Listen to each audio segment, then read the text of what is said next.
Welcome in, everyone, to the Football Addicts Anonymous podcast. Great to have Logan Jaworski here today. First time on the show. How are you, sir? I'm doing great. Thanks for having me. Excited to talk some ball. Yes, sir. And we have a lot of ball to talk about for sure. The legal tampering window opened at 12 p.m. Eastern today, and we already have a crap ton of deals in the books. So let's get to it. We'll break down all the NFL news, extensions, restricted free agent tenders. We have one trade to talk about, re-signings, couple releases, and then we'll talk about all of the free agency signings so far. And we'll end it all with the mock drafts, 3-round mocks for the Eagles and the Chargers today. Come on. Computer wants to go slow. That's cool. All right. So let's start off here with the one trade we had in between the shows this weekend. The Cowboys trading wide receiver Amari Cooper to the Browns along with their 2022 6th-round selection for a 5th and a 6th this year. I know some people will look at the compensation and be like, what? That's all you got from Amari Cooper? But it's a cap dump for the Cowboys. $20 million in base salary, $20 million cap hit for the next 3 seasons for him. So Baker's got a new toy. Yep. Yeah. Yep. And he needed one, to be honest. I mean, I think OBJ definitely wasn't the problem in Cleveland, but I think he did need a true number one. Now, I don't know if Amari Cooper's still that guy. I think he's at least like a 1.5, right? Like he's better than a number 2 wide receiver. He's going to get you that production. So, I mean, I think this is I think it's definitely a good move for the Browns. I think it was a necessary move probably for the Cowboys. And, man, I think the Cowboys are going to look a lot different next season because Cooper's gone. There's talks that Demarcus Lawrence and Randy Gregory might be out. So it's definitely going to be a different look for the Cowboys. Yeah, and I mean, I'm wearing all my Eagles stuff, so I hate the Cowboys. But Coop, I've had him in fantasy on my Dynasty League team for quite a while. And he is a number 1 wide receiver in my mind. I think last year he got overshadowed. He wasn't getting the amount of targets he needed to really show the production that he can have, considering what his salary is. And, I mean, they have CeeDee Lamb as their future number 1 anyways in Dallas, so it was time to move on. They paid Michael Gallup, as we'll talk about. And, yeah, I mean, Cleveland's still got to do some work at the receiver position in the draft and whatnot, and maybe get some low money value signs in free agency as well. You know, what a guy I think about is Cole Beasley possibly for Cleveland. I know he hasn't been released yet by the Bills, but I know they were letting him seek a trade, I think. So yeah, I think that could be a good fit. I think him and Cooper would complement each other well. And I think that if you do go with one of these really good young wide receivers at 13, then you really have kind of that wide receiver core that you can use to really evaluate Baker over the next year, right? Because he's entering what would this be, his 4th or 5th year? They're entering territory where they got to decide if they're going to pick up his 5th-year option, right? And 18, 19, 20. Did they pick up his option already? I believe so. Right. Either way, they got to make sure, right, he's the QB of the future. Best way to do that is surround him with as many weapons as possible. And I think they're well on their way to doing that. All right. That is the one trade. Let's get into, we don't have to spend too much time on these, but some restricted free agent tenders. I heard about second round level tenders for a couple of young wide receivers, Patriots, Jacoby Myers and Saints Deontay Harris. I think both well-deserved second round tenders. I did hear there could be teams putting in offer sheets for Harris, though, considering he's not just a receiver, he's also a very good punt returner as well. That's very interesting, actually, I think.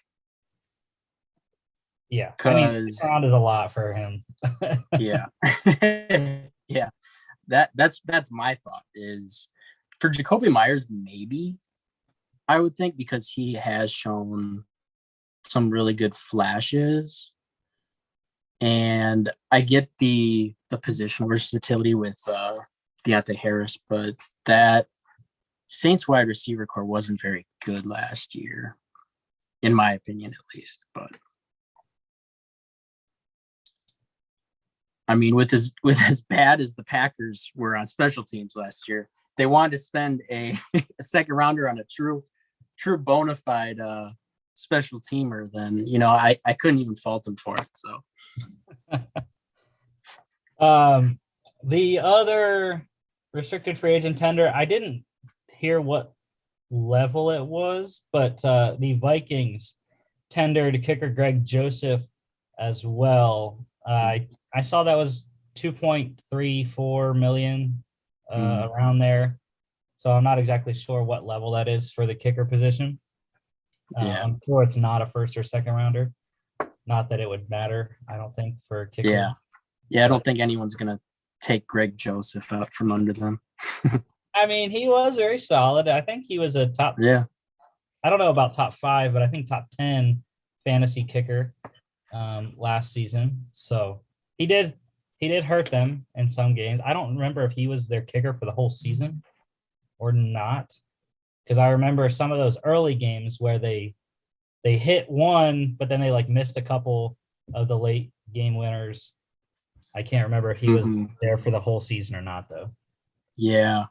I don't remember if he was their kicker but you're right. They did have a lot of down to the wire games that they were just short on. All right. Let's go on to some general news here before we get into extensions and re-signings. Some coaching news. The Commanders, they signed offensive coordinator Scott Turner to a new multi-year extension, solidifying him as the OC for Carson Wentz. If Carson is going to be there for more than 1 year anyways. Or if he's not, then Scott Turner will be there as the OC for whoever they draft. Yeah. If they, that's the thing. I'm not so sure that they're going to draft anyone now this year with Carson there. Yeah, I think that move was interesting, to say the least. And I think I honestly think it's kind of a misinterpretation of where they are kind of as a franchise. I don't think they are Carson Wentz away from being a contender, even in the NFC. But I do think that they think that, which is why I think that quarterback probably isn't in play for them anymore at 11.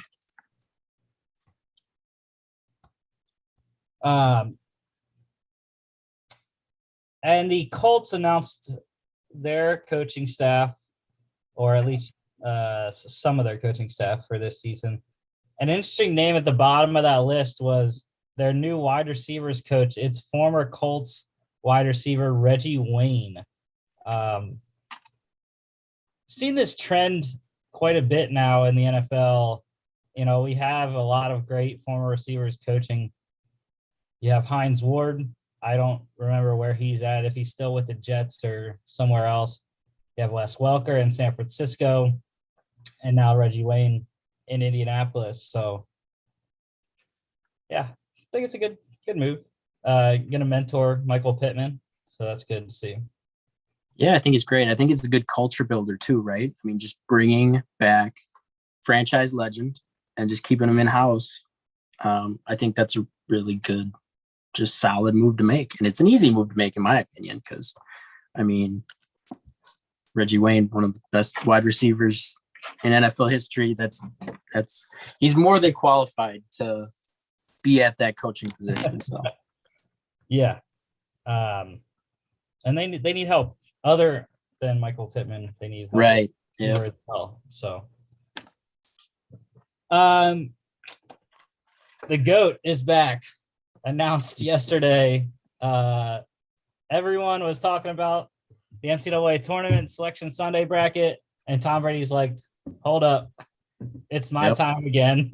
Yep. Couldn't stay away. Yeah, 23rd season coming back for Tom Brady, and he will once again break another record when he starts week 1 for the Bucs. He will be 45, and he will be the oldest starting quarterback to ever play in the NFL. Yeah. just add it to the absolute Looney Tunes list of other accolades that he has. This is like, it's like the Madden My Player, like, that you make, and you like take them like the year 2039. Like, it's crazy. Just check them off. All the achievements.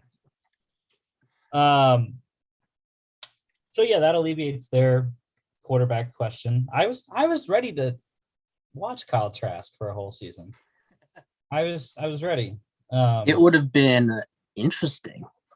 That's for sure. I was ready for the Panthers to finally take the division when they trade for Deshaun Watson. Dude, and everyone was talking about, I was so excited. I was like, man, the NFC is wide open, man. You know, there's it's the Rams, it's the Packers, it's the 49ers, and it's everybody else, right? And Tom had to come back and ruin my day, ruin the NFC South's day. But I mean, I think it is probably, it's good for the league, and it's probably a move we should have seen coming, I feel like. I didn't watch a whole lot of the coverage on, his retirement, but it felt a little underwhelming, I guess, you know what I mean? And maybe it was because most people expected him to be back, but he'll be back for presumably his last season, and he'll get to go to all the stadiums and get his flowers and all that. So yeah, Aaron Rodgers is probably considering not signing that deal still, like he has actually signed. I guarantee you he is seething right now, because the minute he announced that he was returning to Green Bay, Russell Wilson took the rug out from under him, and now the GOAT's back in the conference. Yeah, it's interesting. I'm sure he's not happy about it. Yeah, I mean, again, it's really, there's only a couple teams in the NFC that you would think about that are actual Super Bowl contenders. AFC, it's just like everyone. That's an insane. Yeah, like 5 or 6 teams at the bottom, and then like everyone else is like, yeah, we have a legitimate chance. So. Right. Yeah, that is it. It is packed in the AFC. I mentioned Deshaun Watson to the Panthers. They, along with the Saints, are going to meet with him, whether that's virtually or in person. I know I was watching NFL Network all day today, and Steve Smith was talking about Deshaun Watson, and he said, because he's close with David Tepper and everyone, Panthers still, and he said the Panthers they're gonna go meet him in person in Houston, and because they want to see what his mannerisms are, how he's conducting himself amid the civil suits that are still ongoing. Yeah.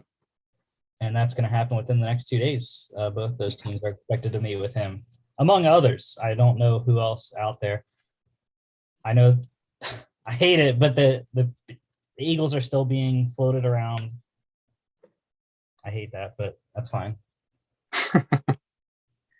Yeah, it's still to me a very interesting situation, and it's one where if I was an NFL team, I would still be very, very nervous about making that decision. And I think it's a good idea that the Panthers are going to meet in person to actually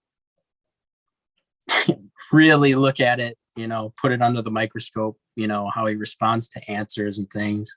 I think that if it's going to happen, I think the Panthers are probably the best fit because he gets to kind of return to Carolina where, the Clemson pipeline is still kind of there.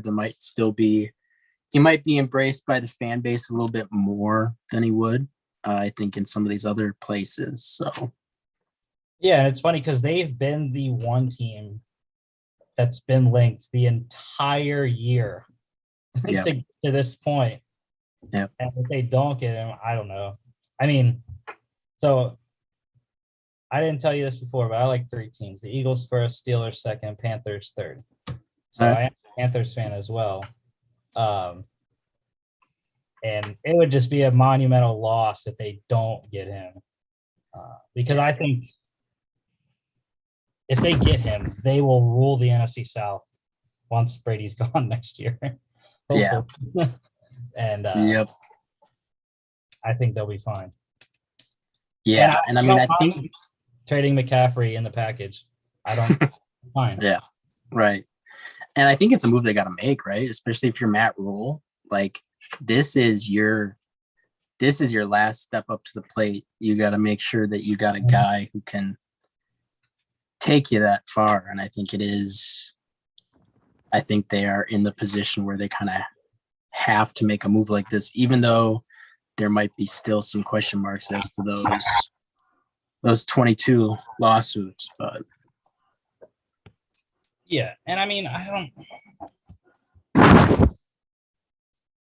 maybe that would scare some people off. I don't think it will, because he's not criminally being charged anymore.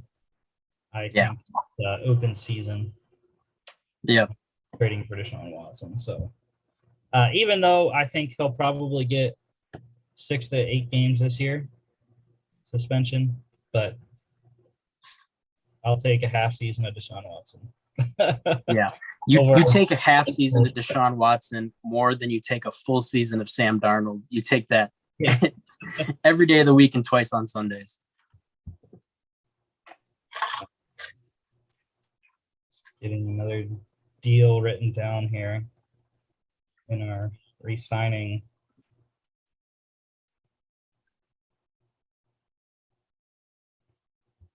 segment. Okay, the Cowboys, going back to the Dallas well here, they have granted offensive tackle Lyle Collins permission to seek a trade. Don't know if anyone's going to trade for him. $10 million per year is his salary for the next, I forget how many, 2 or 3 seasons, which I don't think is that bad for, he's a right tackle, but still capable right tackle in my mind. I don't know what the price tag is for him in terms of competition, but it seems like the Cowboys want to dump all the salary they can. So, it's an interesting move because the identity for the Cowboys, at least over the last 4 seasons, has been that O-line. And from everything I know, which is limited, mind you, because I don't follow the Cowboys that much, my understanding is that La'el Collins is a very good right tackle. So if you're a team that needs a good right tackle, and there are plenty out there, I mean, La'el Collins for $10 million a year, that's got to look pretty good. Yeah, and I'm thinking about one of my teams, the Steelers, need offensive line help. Mm-hmm. And they have, I don't know how much they have now after the Trubisky signing, which we'll talk about. But they had 30 mil to start around there. 27, I think, was the exact number. And I would see what the price tag is for Collins, and then see what the money is for Armstead, even though he's a left tackle. But if they're priced out of the Toronto Armstead sweepstakes, then my backup go and trade for Lyle Collins if the compensation is right. Yeah. And I think that'd be a good plan because they need to build up that offensive line for Trubisky and likely, I think, whoever they draft.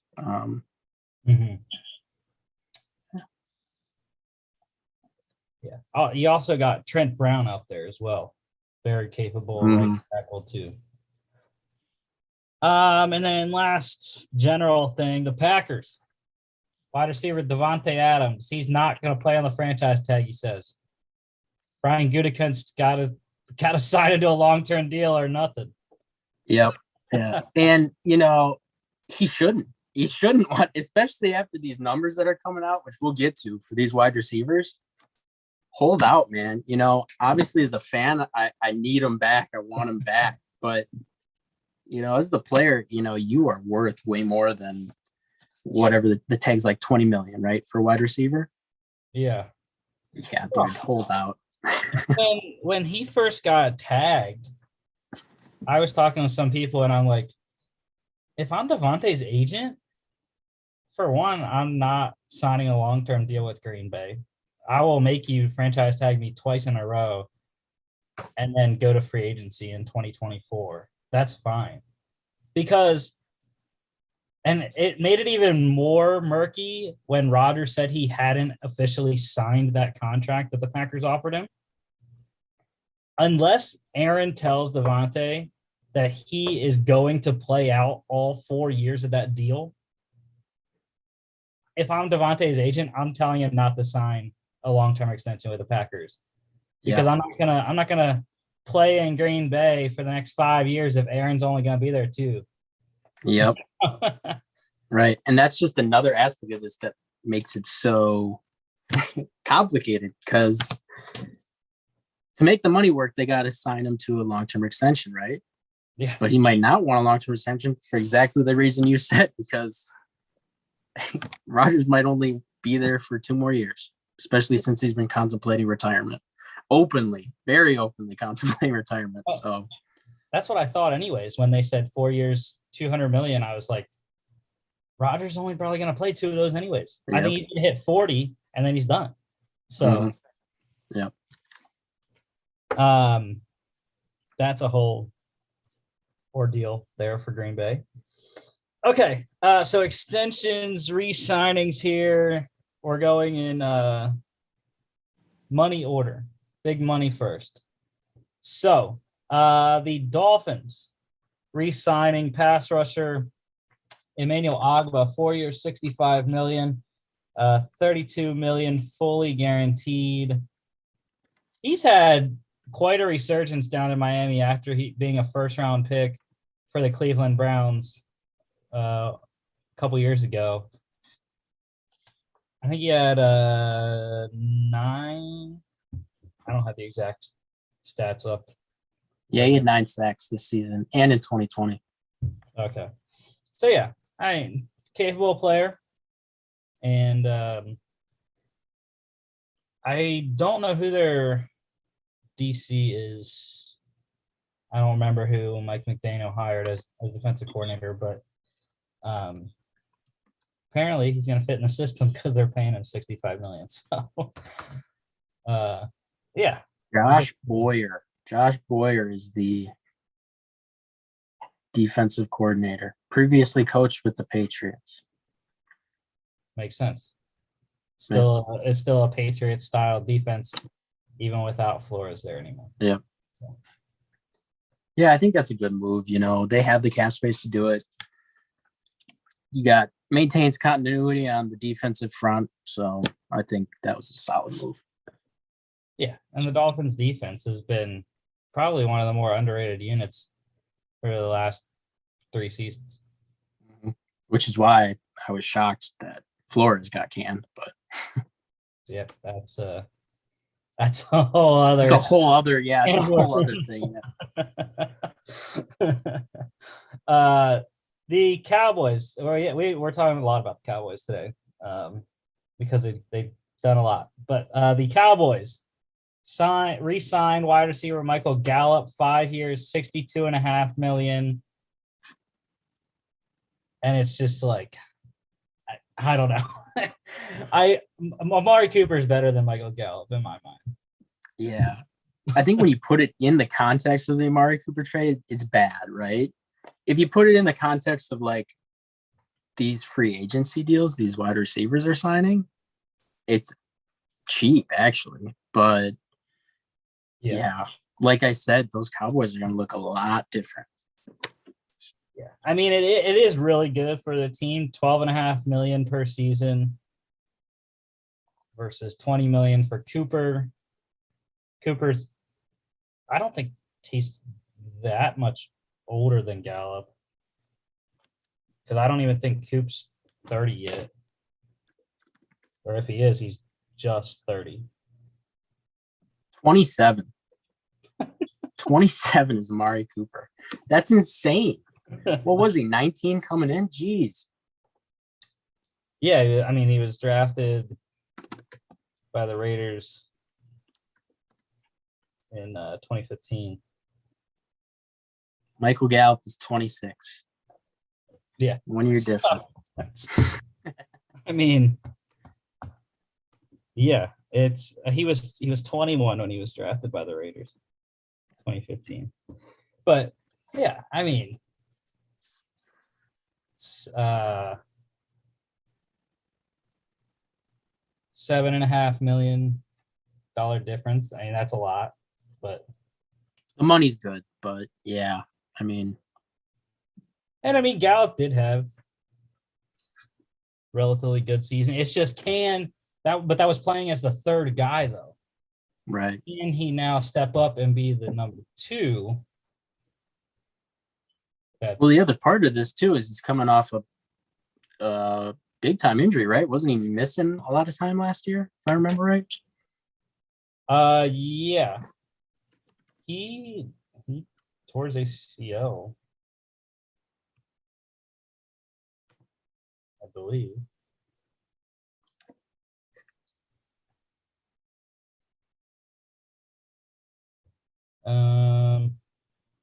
Yeah, torn ACL. Yeah. I mean, that's definitely an injury we've seen guys come back from, obviously, but it's still also worrisome, right? And I know we're going to get to the Cedric Wilson contract a little bit later, but he's out the door. So wide receiver is definitely a need, I think, still, or not still, but now in Dallas, where previous 3 years it was not. Yeah, it's a lot to come back from that, and I don't know. Well, we'll see if he can hold up, and I mean, they're going to be in trouble. I mean, they already are with the cap and having to sign some of the guys that are still out there, like you mentioned, Gregory and Lawrence, and I don't know who else is out there, but they're going to have to figure out Zeke's contract soon. Pollard's probably going to be leaving, I would assume, once his rookie deal's up, because they're not going to be able to afford him. So going back to the Packers, they signed pass rusher Preston Smith to a 4-year, $52.5 million extension. So they keep one of the Smith brothers. We'll talk about the other one in a little bit, but Preston is the guy they decided to keep and pair with Rashawn Gary for the years to come. Yeah, I like this move. He came on the scene with us in 2019, played outstanding opposite Zadarius Smith, had a regression year in 2020, came back in 21 on a team-friendly kind of prove-it deal, and now he gets to star opposite next to Gary, and that tandem was very good. I'd say last year was one of the bright points, is kind of we finally had a defense that was kind of consistent for at least a good chunk of the year. So, I'm happy he's back. Yeah, it's kind of funny. I never noticed Preston as much because Darius was such a personality and he was always out there. Yeah. Preston, I feel like, never really talked that much. So I'm interested to see if he becomes more vocal or not this season. But the Falcons, surprising, the Falcons were actually able to do something today. And it was a re-signing, though. They signed left tackle Jake Matthews to a 3-year, $52.5 million extension. Lowers his cap number. I don't know where they're at with the cap still right now. I'm sure they're tens of millions of dollars over still. But actually, they weren't that bad, I don't think. I think they were only $7 million over last time I saw. So they actually weren't as bad as what the public made it out to be. But I think the reason it's bad is because that roster just isn't that talented. Like, where's all this money? I mean, obviously, most of it's going to Ryan, but. And I mean, the Ryan contract is just a terrible deal. But Matthews is the second biggest cap hit, or at least was. Now it's going to be lowered, obviously, but he is one of the better left tackles in the league. I think good signing for them, and like I said, a period where they're not going to be able to do much in terms of acquiring players from other teams. So, and that O-line is pretty suspect. So you want to keep the bright spot as long as you can. And it's crazy that it's suspect because they have so many first-round picks on the line. Yep. Going back to the Packers, this was a surprise signing, I thought, too, today. They re-signed linebacker Devondre Campbell to a 5-year, $50 million deal. I didn't think they were going to be able to bring him back. 1-year deal. I mean, that was the best free agency signing by anyone last year. It was a veteran minimum, I believe, from Brian Gutekunst. And I mean, he turned in an all-pro season in 1 year in Green Bay, which was crazy. Yeah. Devondre Campbell was an X factor for our defense last year. He's a big reason. Him and Rasul Douglas, the two notable acquisitions, are the reason why that defense didn't really lose a step when we lost Jair and Za'Darius. So huge getting them back. I want to say it's like is it 5 years, 50 million, right? Yeah. That's pretty cheap. I think, like, in my opinion, I don't know. I'm not up on the market for off-ball linebackers, but anytime you can bring an all-pro player back for $10 million a year, huge one. Yeah, I think that's probably at near the top for off-ball linebackers. 10 million's a bit. I think a good price for an off-ball linebacker is probably below that, 8 or 9.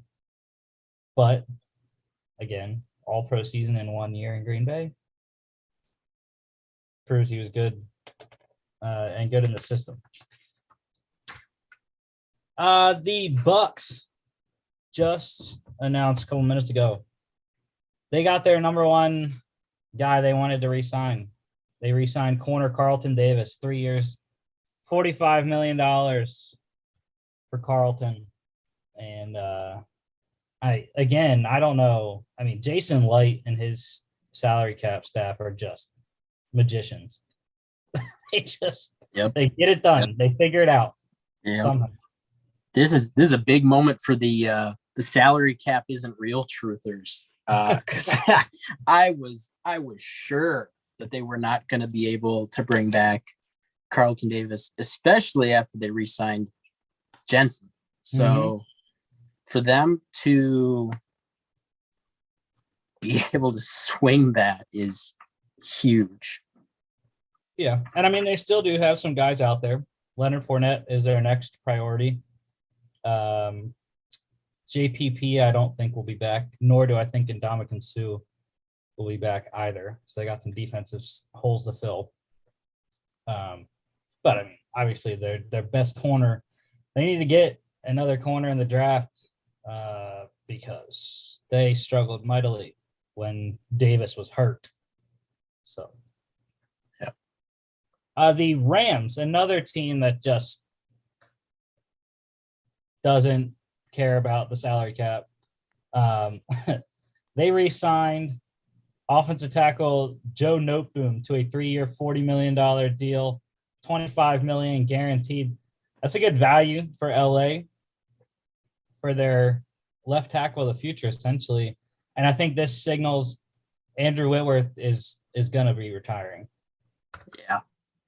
It's incredible that Whitworth was able to play at the level he did, for so long. I mean, and it's funny, you looked at him out there and he didn't look like he was, Pro Bowl caliber left tackle, but he just got it done. And the Noteboom signing it's big for the Run It Back 2022 campaign. So yeah, I don't know where they find it, but yeah, I think it was a good find for Les Snead in the draft. Former 3rd-round pick, I believe he was. Maybe later. I don't know. Mm-hmm. I always get my rounds mixed up when I'm talking about guys after the first round. Oh yeah, it's hard. It's hard to keep track of it. But that's the big thing about the Rams is like everyone made such a big deal about them, going all in and getting, Von Miller, OBJ. They had like some of the most homegrown talent, of any roster and that's the reason they could give up some of the high draft capital for like Matt Stafford, Jalen Ramsey, is because they trust their scouting department to hit on some solid players in the mid to late rounds. So yeah, one guy that I love that they drafted, Troy Reader, fantastic young linebacker for them. Yep. Seahawks. They re-signed safety Quandre Diggs to a 3-year, $40 million deal. It's a lot of trust in Quandre coming off the broken ankle at the end of the season. And I mean, it's a lot of money too to go into one position, the safety position that they're already paying Jamal Adams a lot. Right. So I mean, now that they traded Russ, I don't even know what John Schneider is doing anymore. So it's fine. Exactly. That's exactly what I was going to say is like, all signs pointed to, we're just going to initiate the rebuild, right? We're going to just hit the rebuild button, but this is a let's keep the band back together, I guess, move, which is interesting, especially like you said, because they've invested a lot of capital and money in Jamal Adams. So it's interesting. I mean, maybe it's indicative of they think they can be in the sweepstakes for Deshaun now that they have this newly acquired draft capital, and maybe they can flip it for Deshaun, but that's a big gamble. Yeah, I don't know. I still think they're gonna let Locke go for 1 year just to see what he can do. Tank for Bryce. Yeah. The Bucks, back to the Bucks, they re-signed center Ryan Jensen to a 3-year, $39 million deal. $23 million guaranteed. That came literally the same day Tom Brady announced he was returning. Ryan Jensen's like, oh, yep, whatever you want, Tampa, give me a contract. Let me sign it right now because Tom's coming back. Tom's my guy. So, and he's the leader of the offensive line stalwart on their offense. So Yeah.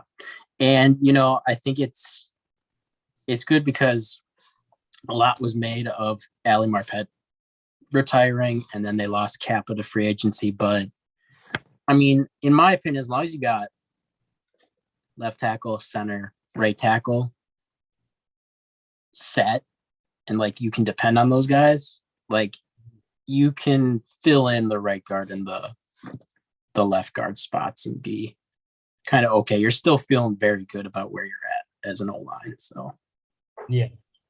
And a guy that I have in my mind for them to sign that I don't necessarily think would cost that much. Maybe he would, but he hasn't been a starter for a whole year, I don't think, in his career yet.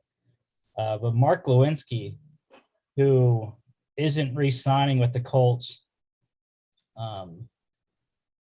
could potentially be in play in Tampa, depending on the price tag for him. The Vikings, sure, re-signing or signing quarterback Kirk Cousins to another 1-year extension, $35 million, fully guaranteed. It feels like Kirk signs an extension every 2 years. I don't know. I don't know what leverage he has over the NFL, but someone tweeted out his career earnings. He's at like, and I think this is factored in obviously for the extension, but his career earnings are at like 230 million. Oh, yeah. He has just played the business of football to a T. And you got to respect that level of just chasing the bag and just doing it, being just good enough to where you can kind of, you can say, hey, the market's this, and just keep resigning.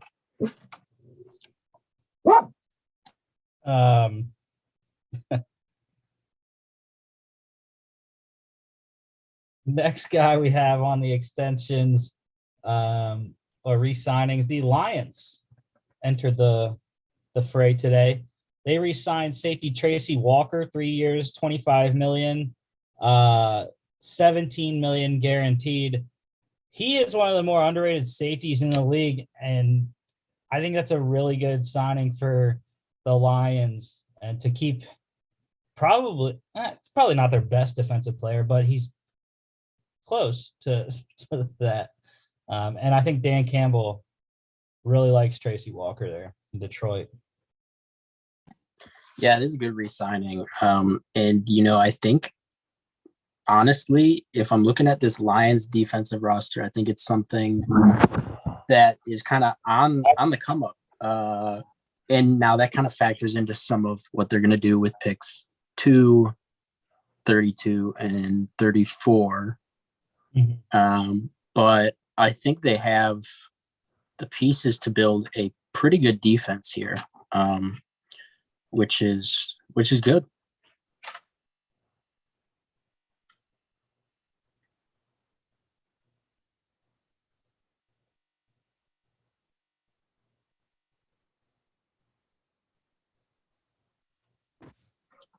Signings keep coming in. They keep coming in. The next one here is the guy's jersey that I'm wearing. The Cardinals re-signed tight end Zach Ertz, 3 years, $31.65 million. That should have been over the Tracy Walker signing. I don't know why I put the Tracy Walker signing up there, because he actually should have been 2 spots down, but that's fine. $17.5 million guaranteed for Ertz. And I think that's a good deal for him, but I think that's asking a lot for a guy that's 31, going to be 34 by the end of this contract. He was productive, though, with Kyler Murray this year and after the trade. Yeah, that's what I thought, too, the first time I saw it. It seemed like, Ertz feels like a guy who's kind of in his, or should be in his kind of mercenary era, where he's, signing 1-year deals and just kind of picking which team he goes to. I mean, like you said, he was good with Murray, and they definitely needed to fill that tight end spot. But yeah, I don't know. I felt bad for Max Williams because Max Williams was having a great season until he got hurt. Dude, Max Williams he's a draft legend, right? Dude, I was high on Max Williams coming out. Fortunately, it has not quite panned out yet, but I was just disappointed because I picked him up in one of my other dynasty leagues, and like I had like maybe, I don't know, 2-3 weeks of him, and then he got hurt. Put him on IR. He was a stud coming out, man. The Bengals, they re-signed defensive tackle BJ Hill to a 3-year, $30 million deal. So they keep one tackle. They lost another one, which we'll get to in our free agency segment.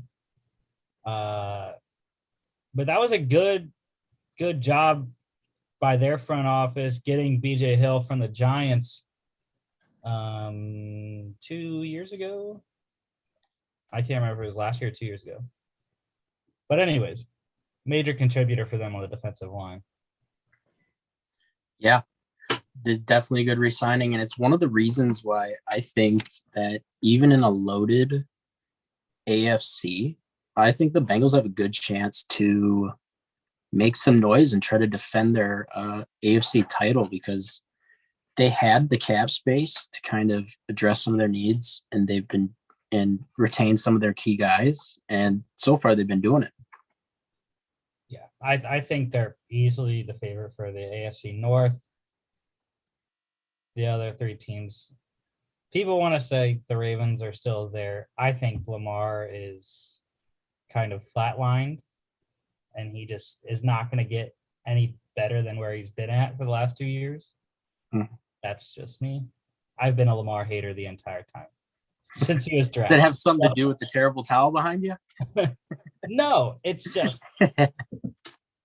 look, when Lamar got drafted, when he was coming out, even before he got drafted, I was like, Lamar is RG3 2.0, except he's faster. And I've always thought he's going to be like RG3. It takes one shot and he's done. His career's over, just like RG3's was, you know. Mm-hmm. So it hasn't happened yet because he is so quick and fast and makes people miss. But people have figured him out.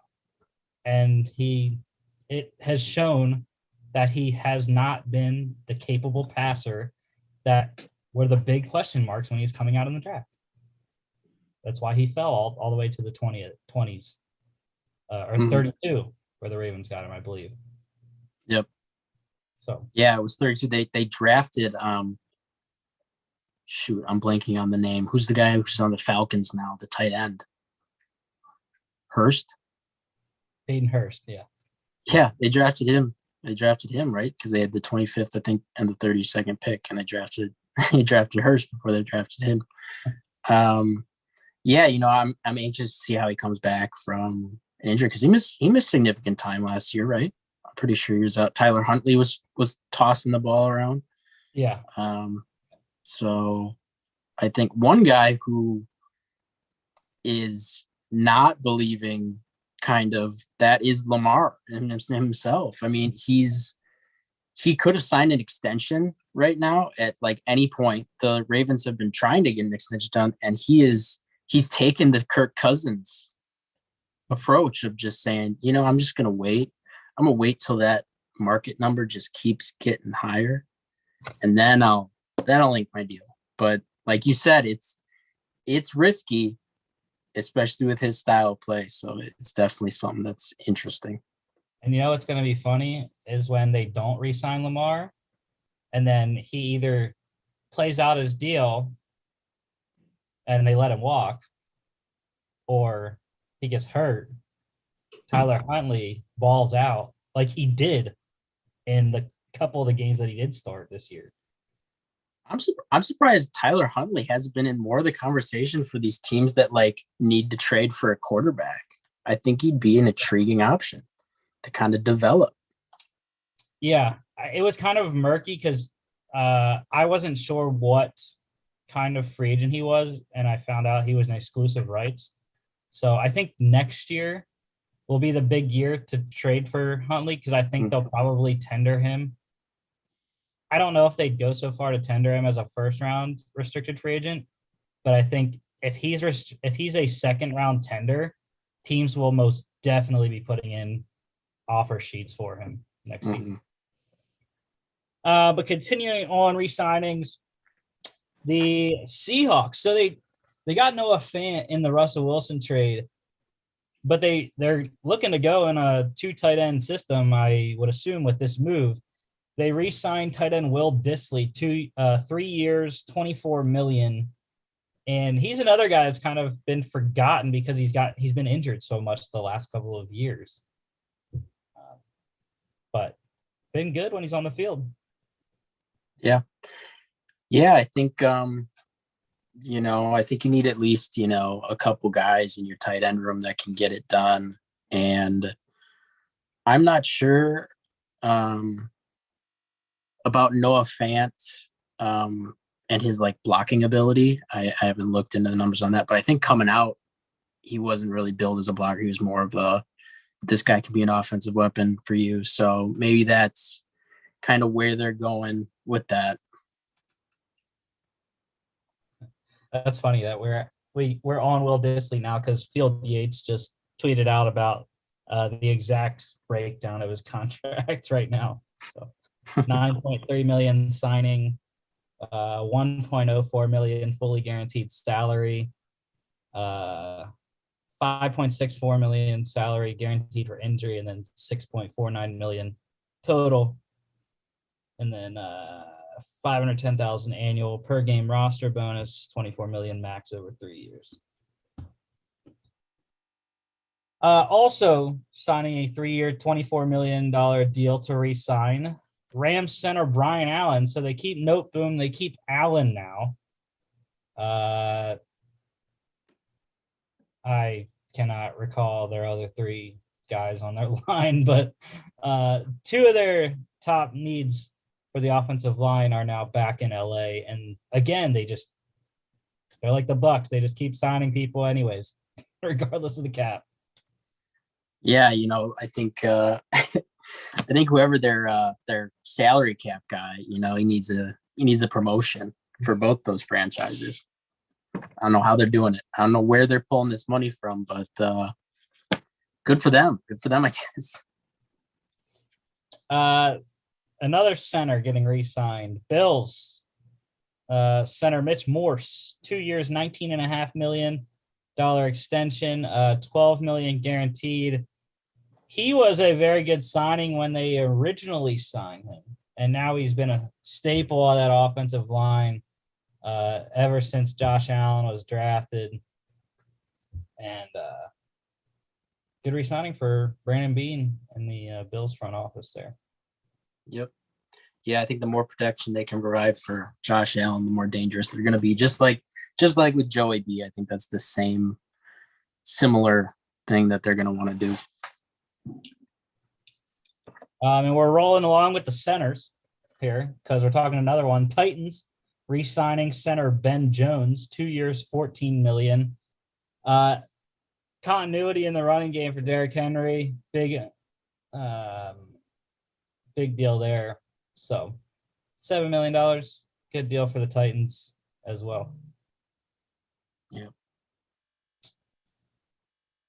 The Cardinals, they re-signed linebacker Dennis Gardeck to a 3-year, $12 million deal. I love Dennis Gardeck. He is a really good situational pass rusher, and he's also one of their best special teams players as well. When I think it was Schefter that put out the tweet on his extension or his re-signing, maybe it was Rappaport, I don't know, whichever one, but they mentioned his nickname, the Barbarian, which is also, I think, cool. So anytime you can get a football nickname like that, he's at least going to contribute in some way, in a good way. He's going to bring the energy. I'm sad that Chris wasn't able to be on today because his Jets made some moves. Their first one, re-signing wide receiver Braxton Berrios, 2 years, $12 million, $7 million fully guaranteed. He really came on down the stretch. Him and Zach Wilson had a nice connection in the last, quarter of the season. So look for him to maybe get increased reps this year, possibly, especially if they let Jamison Crowder go, or I don't know if he's a free agent or not. But Yeah, I think any continuity you can keep for Zach Wilson is a plus. You don't want to subtract anything. You just want to keep adding at this point. They have the cap and they have the capital to do that. So yeah, he also adds value. He is their punt returner as well. The Seahawks re-signed defensive tackle Al Woods, 2 years, $9 million, $4.75 million fully guaranteed. It's a pretty nice deal for a 35-year-old D tackle. Once again, we ask ourselves what is John Snyder doing? And the answer is, I don't know. yeah, as they stand right now, this is not a team that should be signing 35-year-old interior defensive lineman. When they made the trade, who was the interior? Shelby Harris, right? The interior D lineman that they acquired. Yeah, I'm pretty sure he's old too. He's like 31. So yeah, around there. So when they made the trade, I know people were criticizing that as like, okay, well, you're hitting the reset button. Why are you trading for a very veteran interior defensive lineman? And apparently John Snyder said, I'll do you one better. We'll get you a 35-year-old. I mean, Shelby Harris made sense. He's been very solid throughout his career, and also he's good. Yeah, he's touted as a really great locker room guy as well. So yeah, he's definitely a good player. It's just for their timeline right now, like I said, unless they can make a play at the quarterback position or Drew Lock becomes that dude. I don't know. They're interesting moves. Before we get to the next re-signing here, just want to go back to a general point, back to Deshaun Watson. The Texans have declined. Of course they would. The Colts attempt to speak with Deshaun Watson. Oh, yeah. So yeah. they're not going to be trading him in division. That was a nice try by the Colts to try and sneak that one in there. Especially that they don't have a first round pick. So that, yeah. Hey, you gotta kick the tires, right, on everything.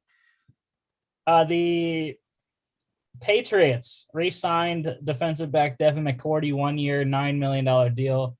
He's Mr. Patriot. Figured he wasn't going to go anywhere else. So not sure how many years he has left. I mean, he's already 32, 33. So yeah. The Bills, I love this signing. They re-signed wide receiver Isaiah McKenzie, 2 years, $8 million. That is a bargain bin deal for Brandon Beane. For a guy that I heard was supposed to be getting a lot of increase in his reps this coming season. With Emmanuel Sanders gone, Cole Beasley more than likely gone.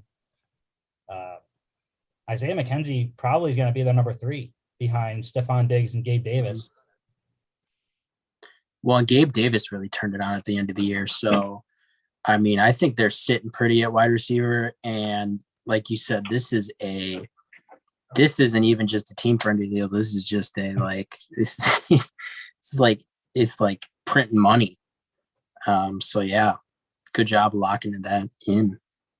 And he again is another guy that returns punts, I believe. I don't think he does kicks. So wish we had that guy. The Cardinals, they locked up. We're gonna get a quarterback run here. The Cardinals re-signed quarterback Colt McCoy, 2 years, $7.5 million, $6 million fully guaranteed. He played very well. Think about that. He played well in one game, and then he played absolutely terrible in another game in relief of Kyler Murray this year. So you get both sides, but all in all, Colt McCoy is a pretty good veteran backup. Yeah, standard backup kind of production there. Yeah. Another quarterback, the Patriots, of course, they re-signed quarterback Brian Hoyer. 2 years, $4 million, $3 million guaranteed. I just wish he would have went somewhere else and then went back to the Patriots for a fourth time instead of just staying at 3 times. But yeah, Brian Hoyer still with the Patriots. Great. The Lions also locked up Jared Goff's backup, re-signing quarterback Tim Boyle to a 1-year, $3 million deal, $1.75 million guaranteed there. Packers legend Tim Boyle. Hey, I actually like Tim Boyle. He's I don't think he's terrible.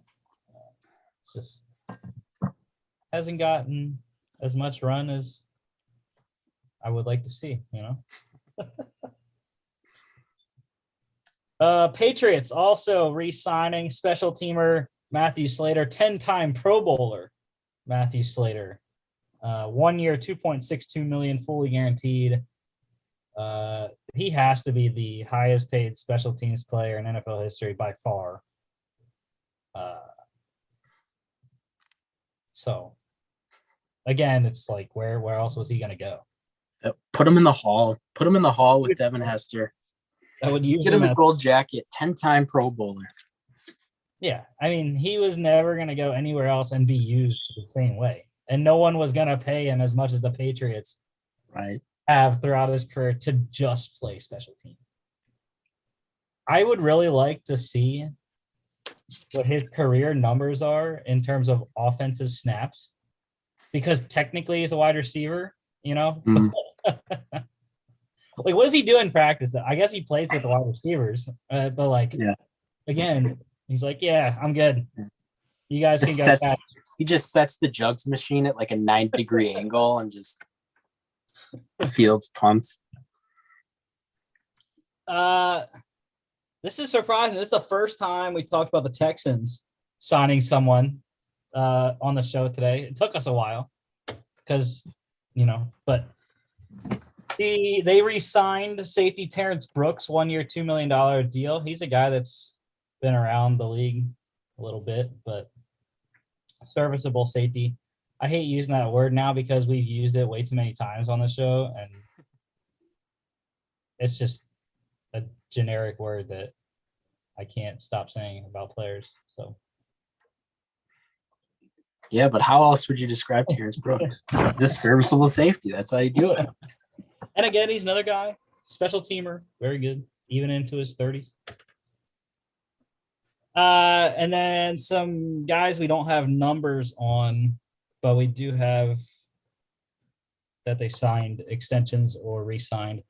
The Cardinals got a deal done. They signed running back James Conner to a 3-year extension. Lost Chase Edmonds, which we'll talk about. So they needed to get Connor's extension done. And I'm interested to see what that looks like this year. If he's going to get the bulk, or if they're going to continue to do it committee style like they had last year with him and Edmonds. Yeah. I think he fits for what they're trying to do, right? What they want to do.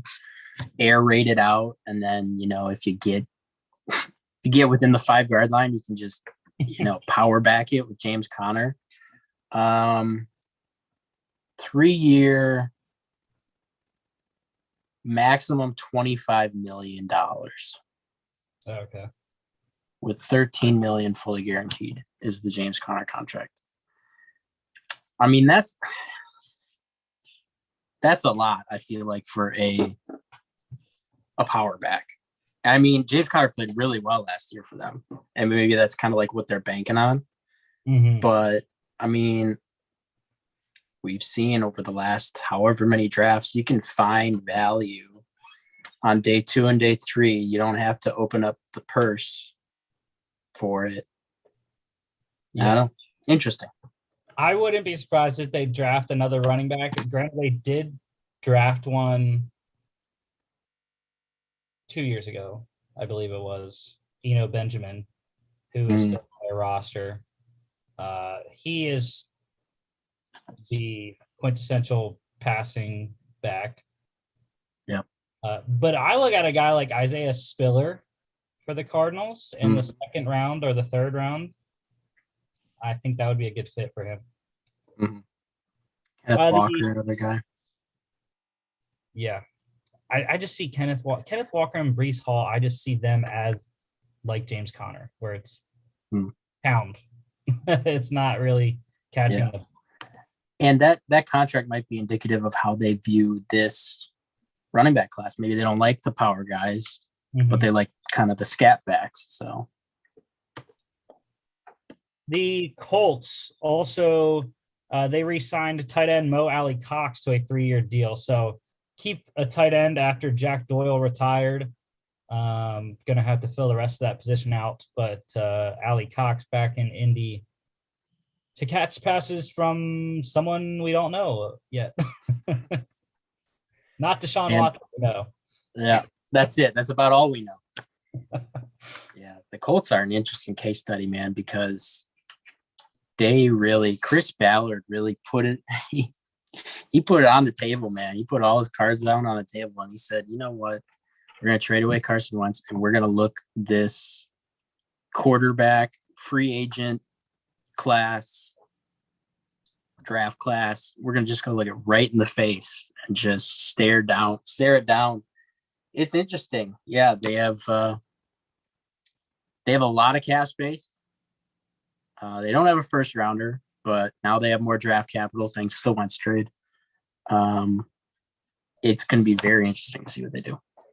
Yeah, and I think they're forced to sign a veteran because, like you said, they don't have a first round pick. That's going to make it hard to trade for. I mean, there really aren't that many available to trade for anymore other than Jimmy Garoppolo, which is probably, in my mind, going to take only a second round pick. But then again, you're screwing yourself over with only having 2 third-round picks this year. So I look at tough because like Jameis Winston out there still. Yeah, and it's tough because I mean, realistically, in the AFC, you are not winning anything with Jimmy G. Like I just don't like. I think he's more consistent than Wentz is, so I think that it could elevate the team. Maybe they make the playoffs. Maybe they sneak in as a wild card, but you're just not going to be able to compete with the rest of the teams. No, you and I are on the exact same page as Jimmy G. I mentioned multiple times that Jimmy G is literally Carson Wentz except without the turnovers. Yeah. Yep. Exactly. He's just more. He's like more consistent Carson Wentz, which I think the Colts need. Like, I think that would be better for their style because they want to ground and pound it, right, with Jonathan Taylor. But yeah, I mean, he's not gonna elevate your team to the level that you want. The Chargers, they are in the process of extending kicker Dustin Hopkins. So the Chargers finally found their kicker after years of just subpar and agonizing missed kicks.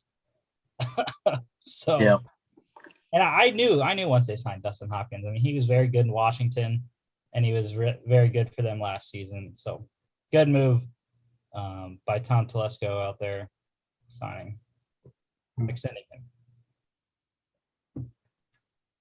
And then the final extension we have, or re-signing actually it is, the Steelers. So I guess they're out of the Lyle Collins stakes now because they re-signed right tackle Chukwuma Okorafor Don't know anything about his deal, but they are re-signing him. Apparently, he had some offers out there from other teams. Decided to return to Pittsburgh, so kind of happy about that. He's not the greatest, but he is pretty good. Okay, so that's all the extensions, re-signings. We had a couple releases today. Starting out with the Bills, another tackle available now on the market. They released offensive tackle Darrell Williams. I was kind of surprised, but they're happy with their tackles. Darrell Williams should command a decent amount on the open market, I would think, as a pretty good right tackle. Not sure who needs tackles out there, but Williams is now available. Yeah, I think that's the Bills kind of putting trust in. Who was it? I think they drafted Spencer Brown last year, right? In like the 3rd round. Yeah, and they and they have Cody Ford at left tackle. Your Packers, 2 releases today. I already kind of said this one, but the first one, pass rusher Zadarius Smith. Weren't going to keep both Smith brothers. So Zadarius is on the open market. He should, I would think, have a lot of interest, even off injury-plagued season. And then offensive tackle Billy Turner also released for the Packers today. Good swing guy there. Mm-hmm.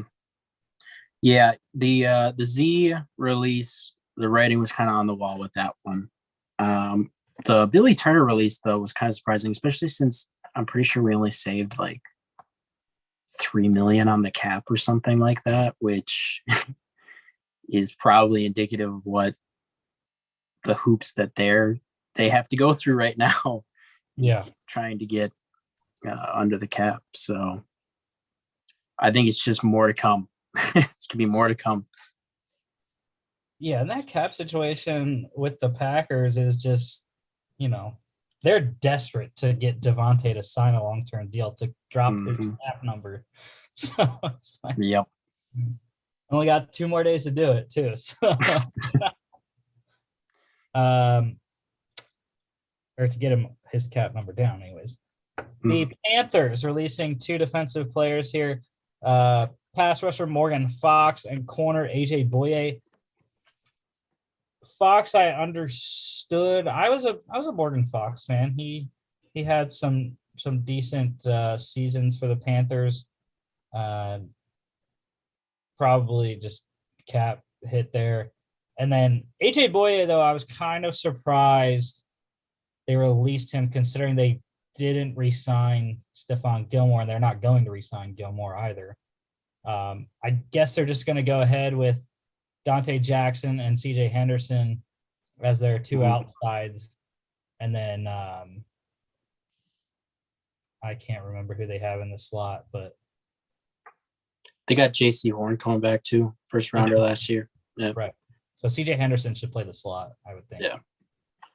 Yeah. So yeah, I guess that's fine then. Veteran, they're gonna give the young guys shots. And then the Browns kind of knew this was coming. They released wide receiver Jarvis Landry today. They said they wanted him back.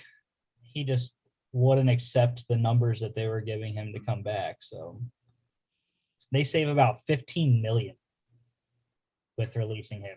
Big savings for them. Going to help alleviate the $20 million they got to pay Cooper. Yeah, you do that. 9 times out of 10, unfortunately. And I like Jarvis Landry. I think he can be a good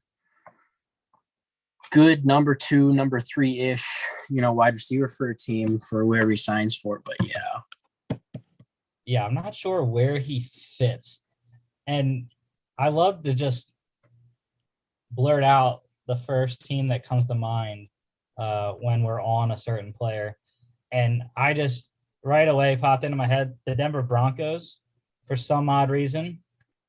because I think at this point, Landry needs to be on a team that has a legitimate chance at a Super Bowl.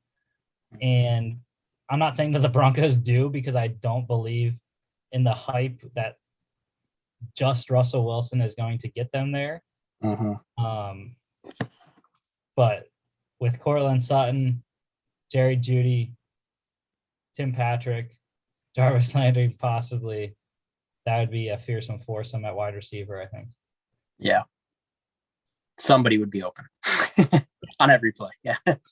As long as Russ isn't running for his life like he was in Seattle, which could very well be the situation in Denver, considering their offensive line isn't the greatest either. So yeah. And considering the moves that the Chargers have made. Yeah. Running for his life from Khalil Mack and Joey Bosa. Yeah. All right, free agency. Let's get to all the deals now from today. Starting off, Chargers. Just mentioned them. More defensive help is on the way for LA. Signing Patriots corner JC Jackson, 5 years, $82.5 million, $40 million guaranteed. Gonna man the outside with Chris Harris Jr. there, and put Asante Samuel Jr. back in the slot where he's more comfortable, I think. Yeah, I'm super excited to see how this defense is now going to look. I think these are the guys that Brandon Staley, this is the kind of guys that he wants on this defense. And I think that the Chargers are building this team in a really good way that's going to allow them to be competitive in their division, even though it's stacked. Because, they're seeing the Chiefs and the Broncos, loading up on weapons. And they're like, all right, look, the secondaries for the Raiders and the Chiefs are like Swiss cheese, man. They do not have anybody in those secondaries, especially with Tyrann Mathieu likely out of KC. Justin Herbert's going to be able to carve them up just fine, no matter who he's thrown to. And they retain Mike Williams, so he has his guys still. But now they add these defensive pieces to kind of help terrorize those high-powered offenses. I like it. I like this way of trying to come out of that division.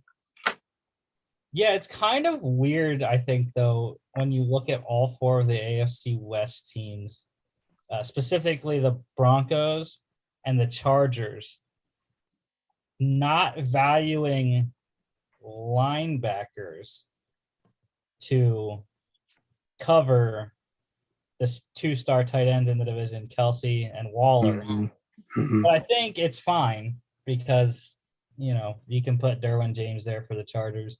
You can put Justin Simmons there for the Broncos. I don't know if that's how they want to do that necessarily, because I think especially Justin Simmons is better as a center field or free safety. But, I think it's weird that they're not investing anything at linebacker, really, except the Chargers did last year. Blanking on his name, first-round linebacker. Kenneth Murray. K9, yep, that guy. Yep.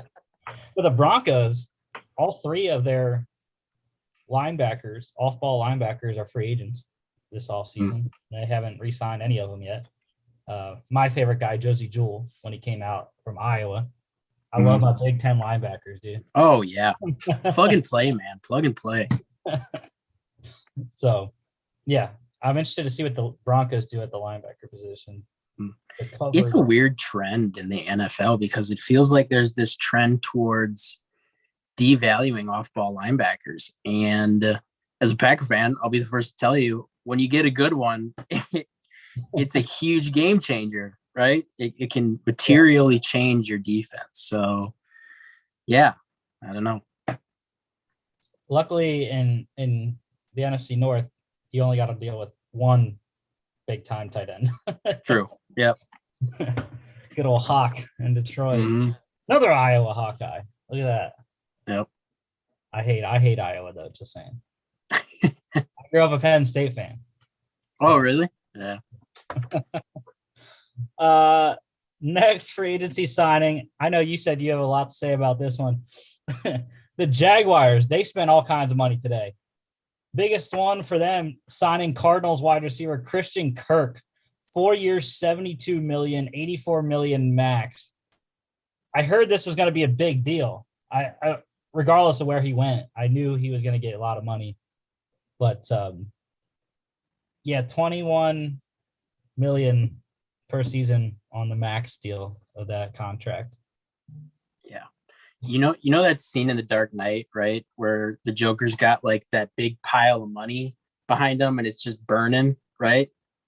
This is what Trent Baalke's doing on his way out. Like if he's out, because he's saying, and I respect him for it. He's like, all right, we gotta win something this year. Otherwise, I'm gonna be looking for a job next season. He's like, I got all this cap space. We're gonna use it.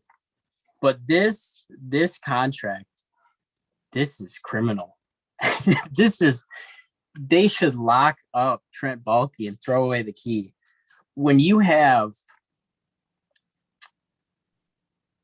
the wide receiver class that's coming in the draft, and what the wide receiver position has looked like over the last few drafts and where they're picking, they're absolutely not going to take a wide receiver number 1 overall. But at 33, someone good is going to fall there. It happens every year. We've seen it with T. Higgins, Deebo Samuel, Michael Pittman, Chase Claypool.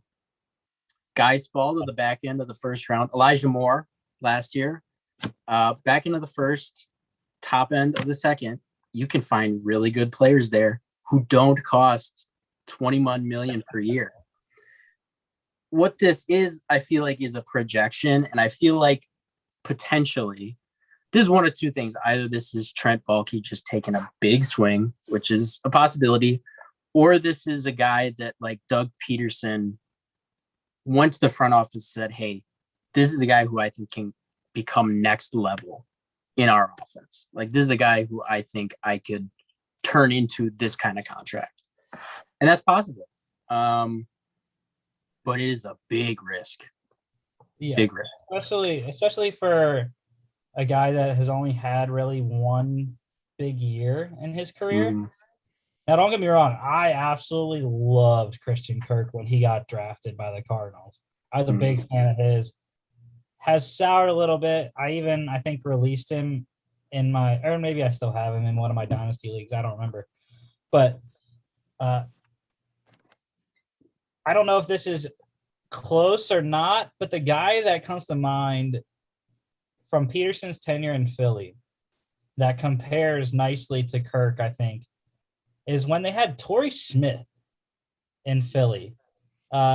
Deep ball guy that can, take the shots. And we know Lawrence has a big arm.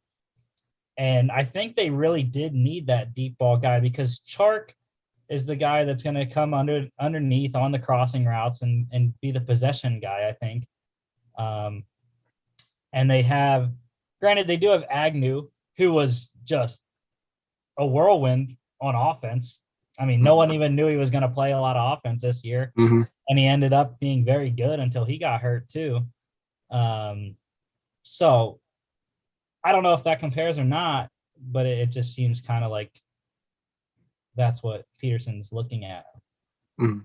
And I mean, the positive spin on this is that I think what this does is that it lifts the floor of that wide receiver room. You're getting a guy who you at least know he can get like 700 to like 900 yards per season at least, and some touchdowns. And I mean, I think that is big for Trevor Lawrence's development. I just don't like it at that price for sure. Yeah.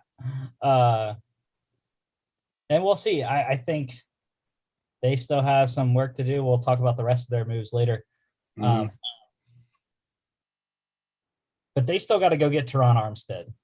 If they can secure Teron Armstead, even though they franchised Cam Robinson, they signed some other linemen.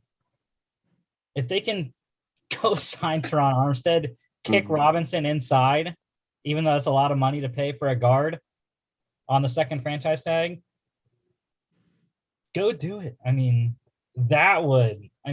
Armstead, Robinson. I don't remember who their center is, but they also signed Scherf, which we'll talk about. I mean, just those three alone is solidifying the offensive line. Yeah. The Bears, big signing for Chicago, signed Bengals defensive tackle Larry Ogunjobi. 3 years, $40.5 million, $26.35 million guaranteed. So essentially the replacement for Eddie Goldman, who they released last week. And Ogunjobi was very good in Cincinnati this past year. Yeah, I think what you're seeing Eberflus get rid of the guys he thinks aren't going to optimize the system and bringing in the guys who he thinks will. So it'll be interesting. It'll be interesting to see how the Bears develop that sort of new look defense.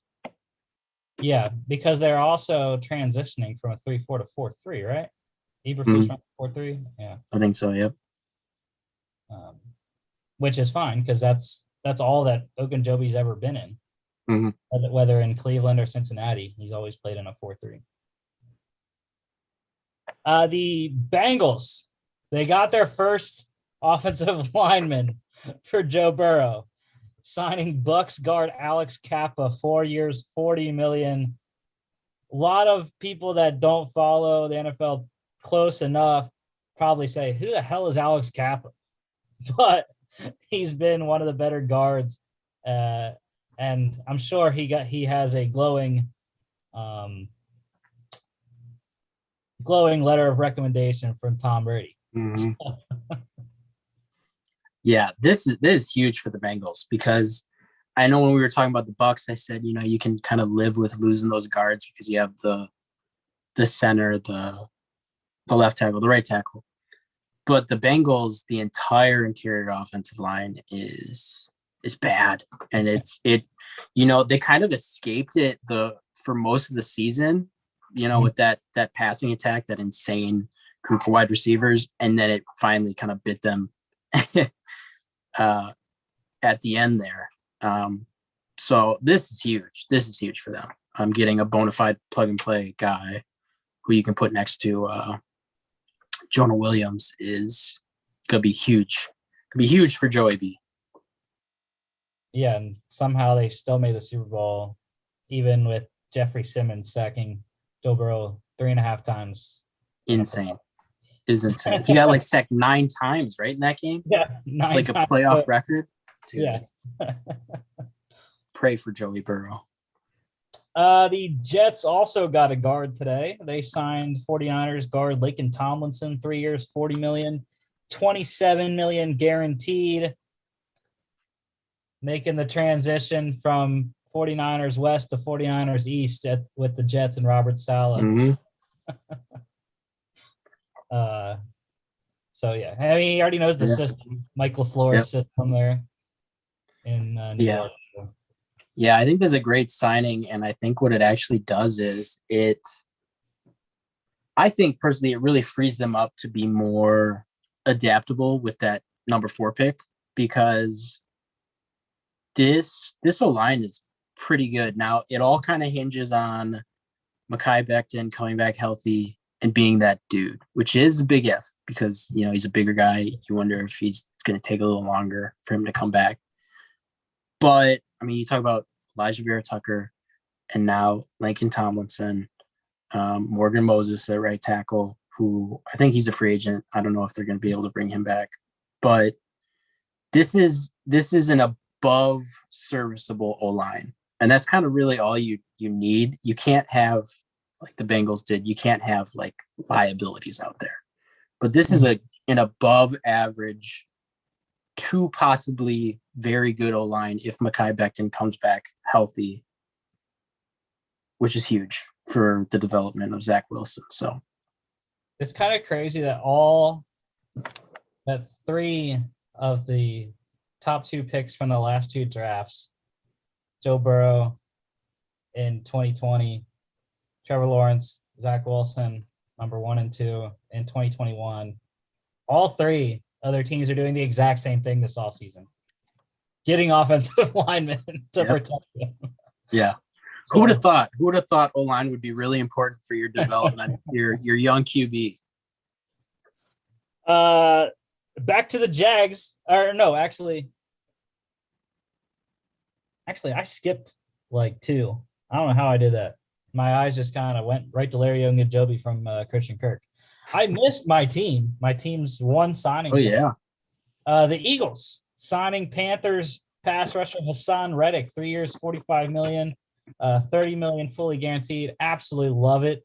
The kid comes back home. He's from Camden, and he went to Temple. I remember him at Temple with Matt Rule. Very good there.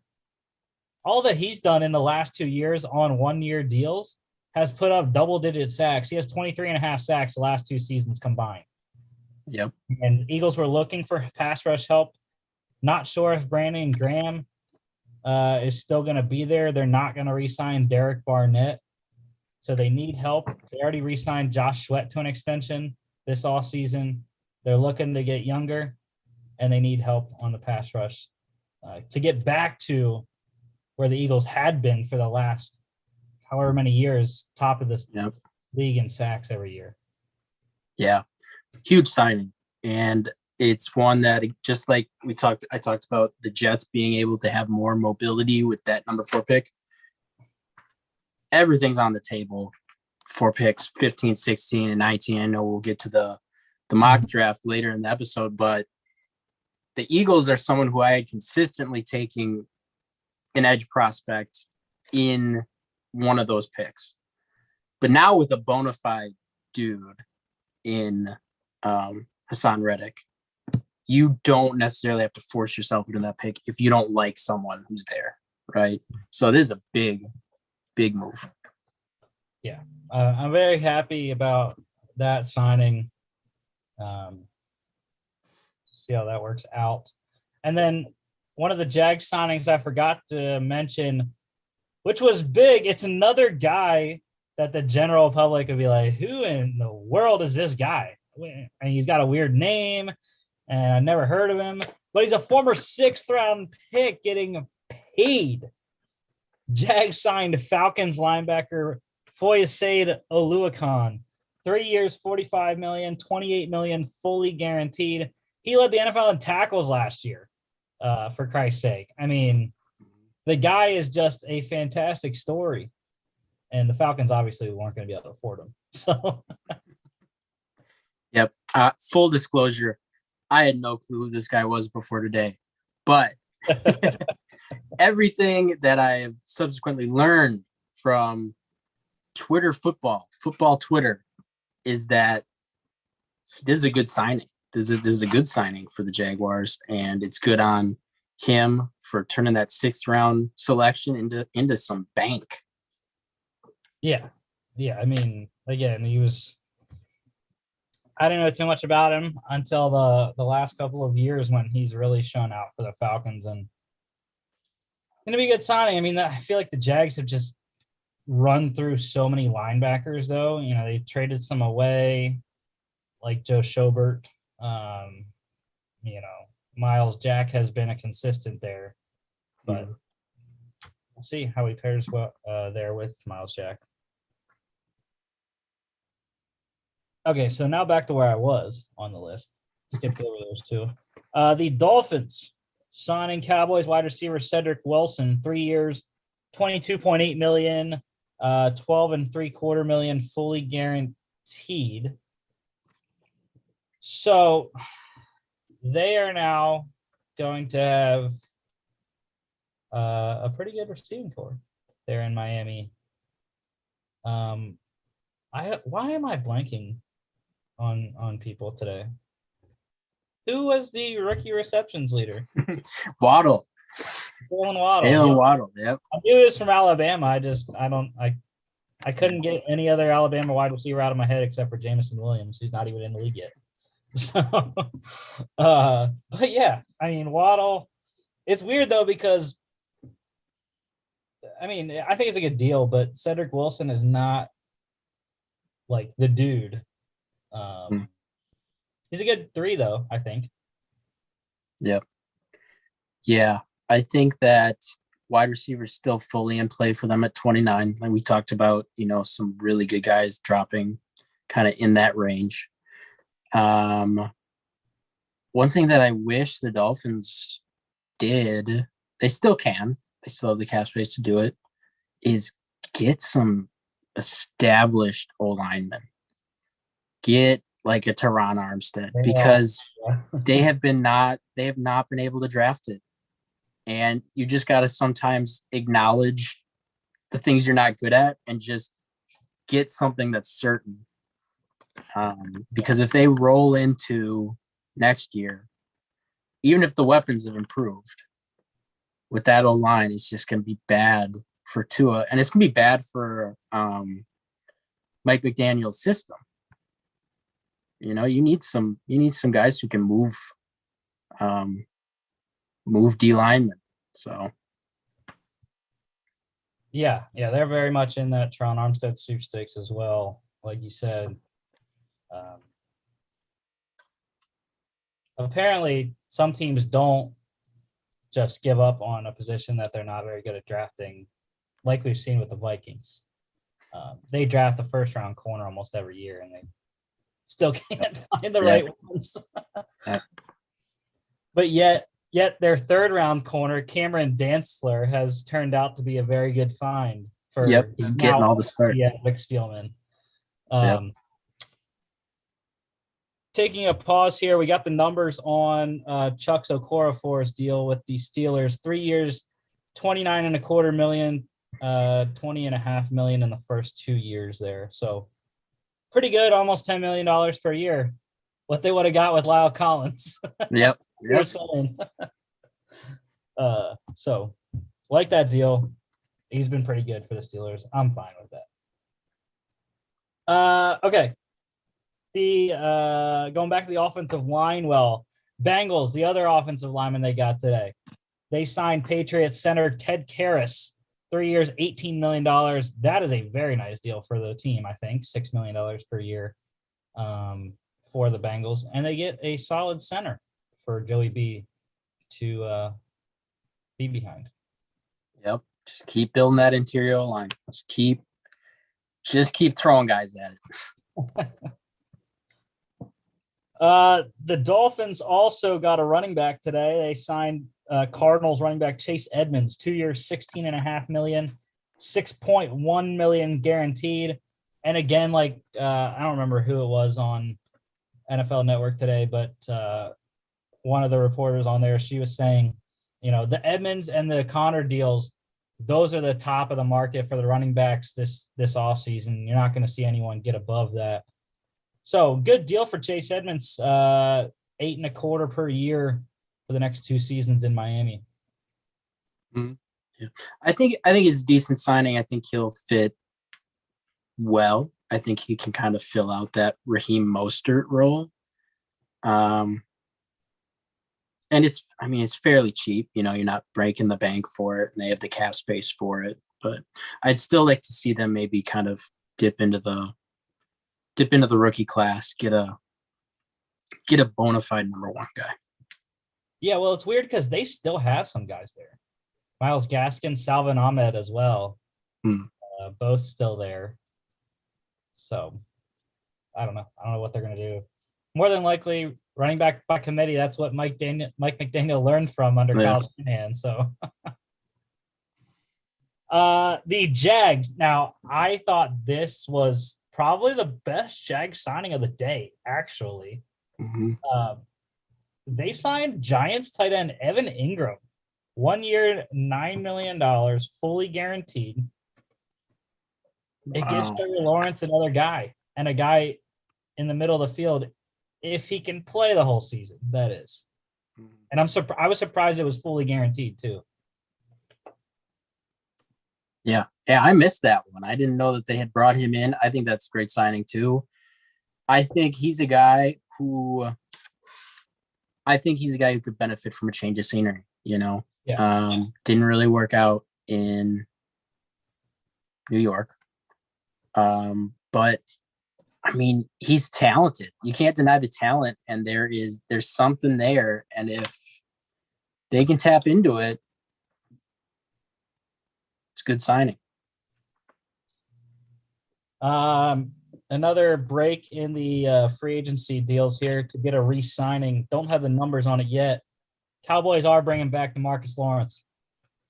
Huge for them. Yep. The Titans, they signed Seahawks offensive lineman Jamarco Jones, 2 years, $5.75 million, $3.15 million guaranteed.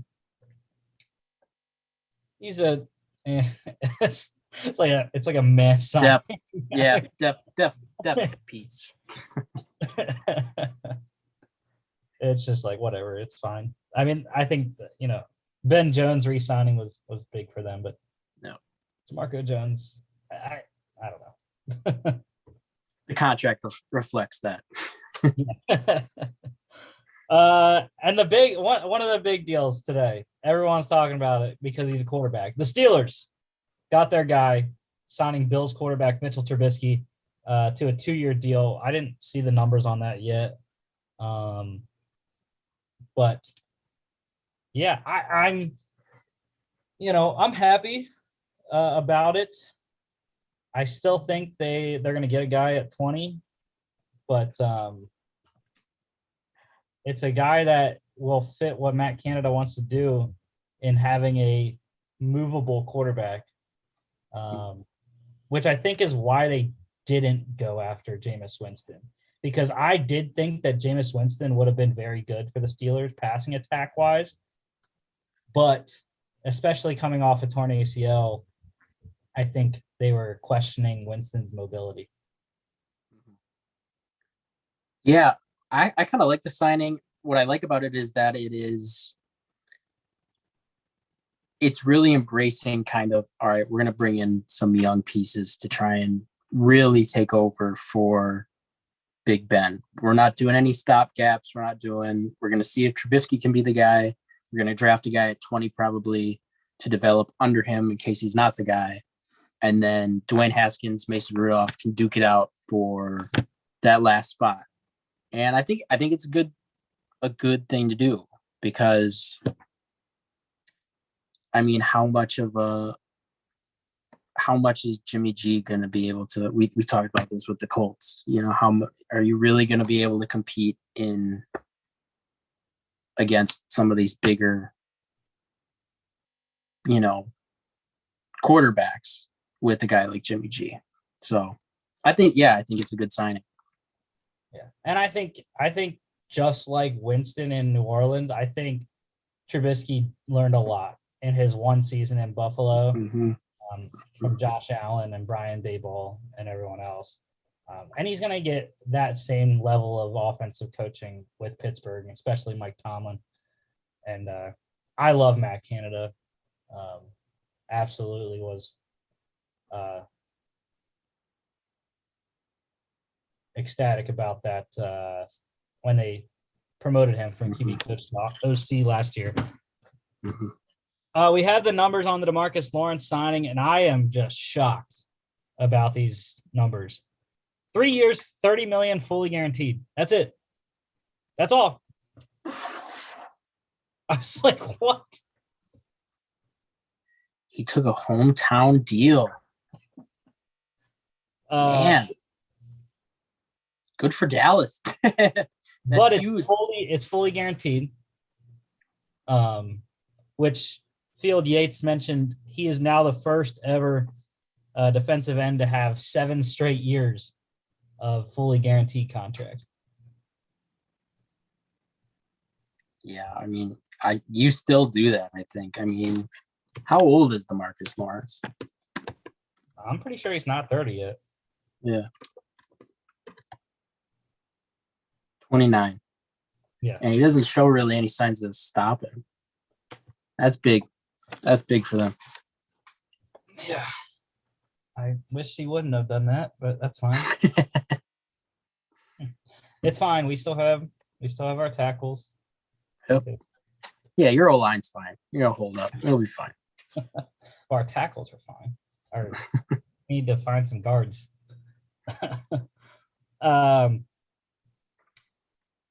Speaking of, actually, no, we're not going to go there yet.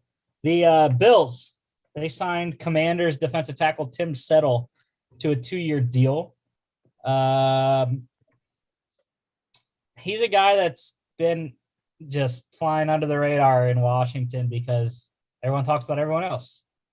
You know, you got Chase Young, Montez Sweat, Matt Ioannidis, Deron Payne, and then there's Tim Settle.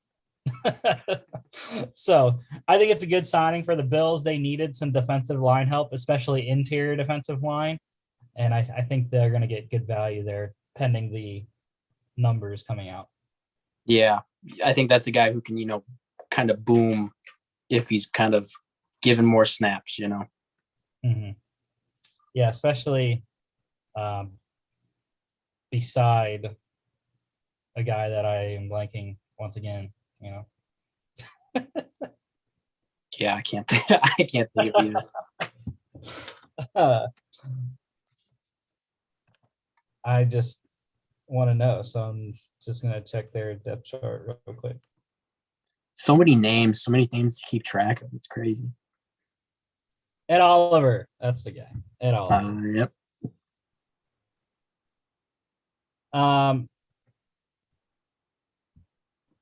They also have Harrison Phillips as a free agent, I believe. So wait to see if they bring him back or not. I'm surprised I haven't heard any numbers on this, but the Jags, 2 more signings here for them. The first one, massive for Trevor Lawrence. Signing Commanders guard Brandon Sheriff. Again, I'm very surprised I haven't heard the numbers on his contract, or maybe I missed them. But I'm sure they're pretty big, considering he was marquee guard, I think, on the market this offseason. So, yeah, more protection for Trevor Lawrence there, Jacksonville. Yep. Yeah, that's big.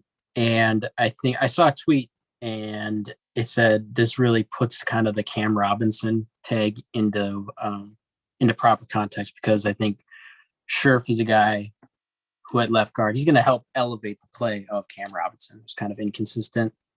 That's a guy, again, another guy who's going to lift the floor of that old line for you. So big day for Trevor Lawrence, and we'll see where they go in the draft. And I do think though that this probably locks in Aiden Hutchinson at number 1. I'd be shocked if they double dipped and they went Ike Mekwonu or Evan Neal there, but maybe. Yeah, this is a sad day for my future bets. For the value at 6-1, I was like, why not put $10 on Ekwonu to go number 1? It's pretty decent value, $10 to win 60. Why not? Maybe I should have waited, but he was looking like it for a hot minute too. He was picking up some traction there for a few weeks. Going back to my thought about Teron Armstead to the Jags, Mike Gesicki is the only franchise tagged person to sign his tag right now, which he just did that today. So if the Jags can get a deal done with Teron Armstead, it'd be very interesting to see if they rescind that franchise tag from Cam Robinson and let him go. Yeah. I don't know. Can you? Is that a thing you can do? Can you do that? Yeah. I guess, yeah, if he doesn't. Remember the Panthers a couple years ago? Yeah. With Josh Norman. That's right.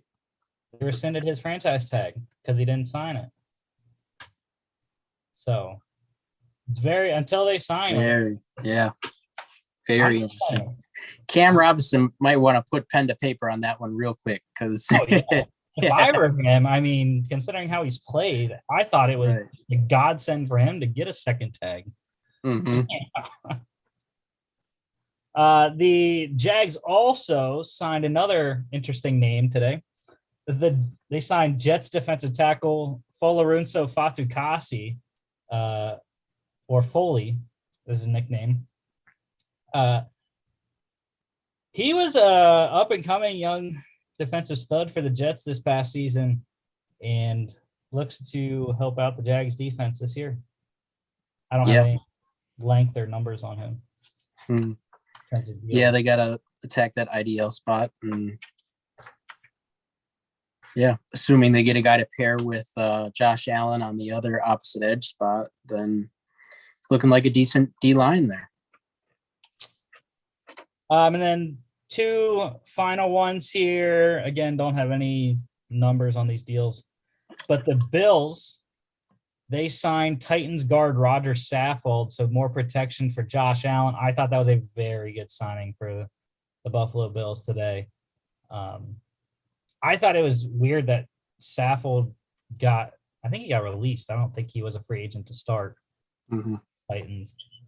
But he's a Pro Bowl guard. I mean, yep. Yeah. It's that's another thing that was huge for the Bills.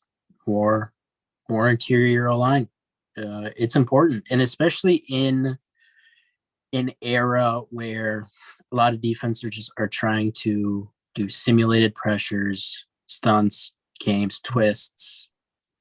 The name of the game is starting to become, can you generate interior pressure? So interior O-line position where that's been kind of devalued in the past, I think is something that trends, I think, are going to be, and you're seeing it in this free agent group, these interior linemen getting these deals. So big for the Bills. Yeah, and I also think it's going to up Devin Singletary as well, because we saw how he came on down the stretch last year for them, and Saffold coming from that Titans run game, he knows how to run block. So can you imagine? Can you imagine if they became like a super well balanced offense and just? I mean, why not? They already have the running ability of Josh Allen. Yep. Which, again, Josh Allen is the kind of running quarterback that I like. Lamar Jackson is not. Well, he's a tank too, yeah. Exactly. I like the Josh Allen, Cam Newton type of running quarterback. Big, 240 to 260 pounds, muscular, not the Lamar Jacksons where you're 190 to 215 pounds. Yeah. And you don't do leg day if you look at Lamar Jackson's calves. Yeah. When people tackle Josh Allen, the tackler's getting hurt. He's coming dinged up. And then one final signing here. Tua has a new backup in Miami. Dolphins continued their work, signing Broncos quarterback Teddy Bridgewater. So, I mean, Teddy continues to get jobs. Yeah. I don't know. I don't know if I like that or not. I was kind of fine with Jacoby Brissett. I mean, he had a nice role being their short yardage quarterback. Is he still there? Is he still on the roster there? I think the free agent. Okay. So they replaced Jacoby with Teddy. Yeah. It's going to be interesting next year because I don't think I like the signing because, and I mean, I'm not one to advocate for coddling a player, right? But Tua's kind of had it rough the last couple of years. No O-line. His first year, they really didn't have any weapons. He's got Jalen Waddle, but still. I forgot they have Will Fuller coming back now too. Did they re-sign Fuller? I didn't know if he was I didn't know he's free agent. I think he's a free. Maybe not. I don't know. I'll have to look at that. But this I feel like this puts a little bit of pressure on him. If he comes out first 3 weeks struggling, I mean, how long is it until you start hearing, hey, maybe we need to switch to Teddy Two Gloves? I don't know. We'll see. I don't know. Teddy's been so bad though the last couple of years with Carolina and the Broncos. I don't know. I don't think there's too much pressure on Tua from him anyways. I think there's a lot more pressure when Fitzpatrick was there. Yeah. That's because Fitzmagic was doing his Fitzmagic thing. Yeah, he's cooking. Interesting note from Field Yates on DeMarcus Lawrence. When his new deal expires, DeMarcus Lawrence will have earned over $130 million from the Cowboys. So, Jeez. nugget there. Okay, I haven't gotten any more new signings, so we're finally going to move on to the mock drafts. So we're doing the Eagles and Chargers today. Eagles in the first round, 15 from the Dolphins in the Dolphins trade up last year to 3. 3.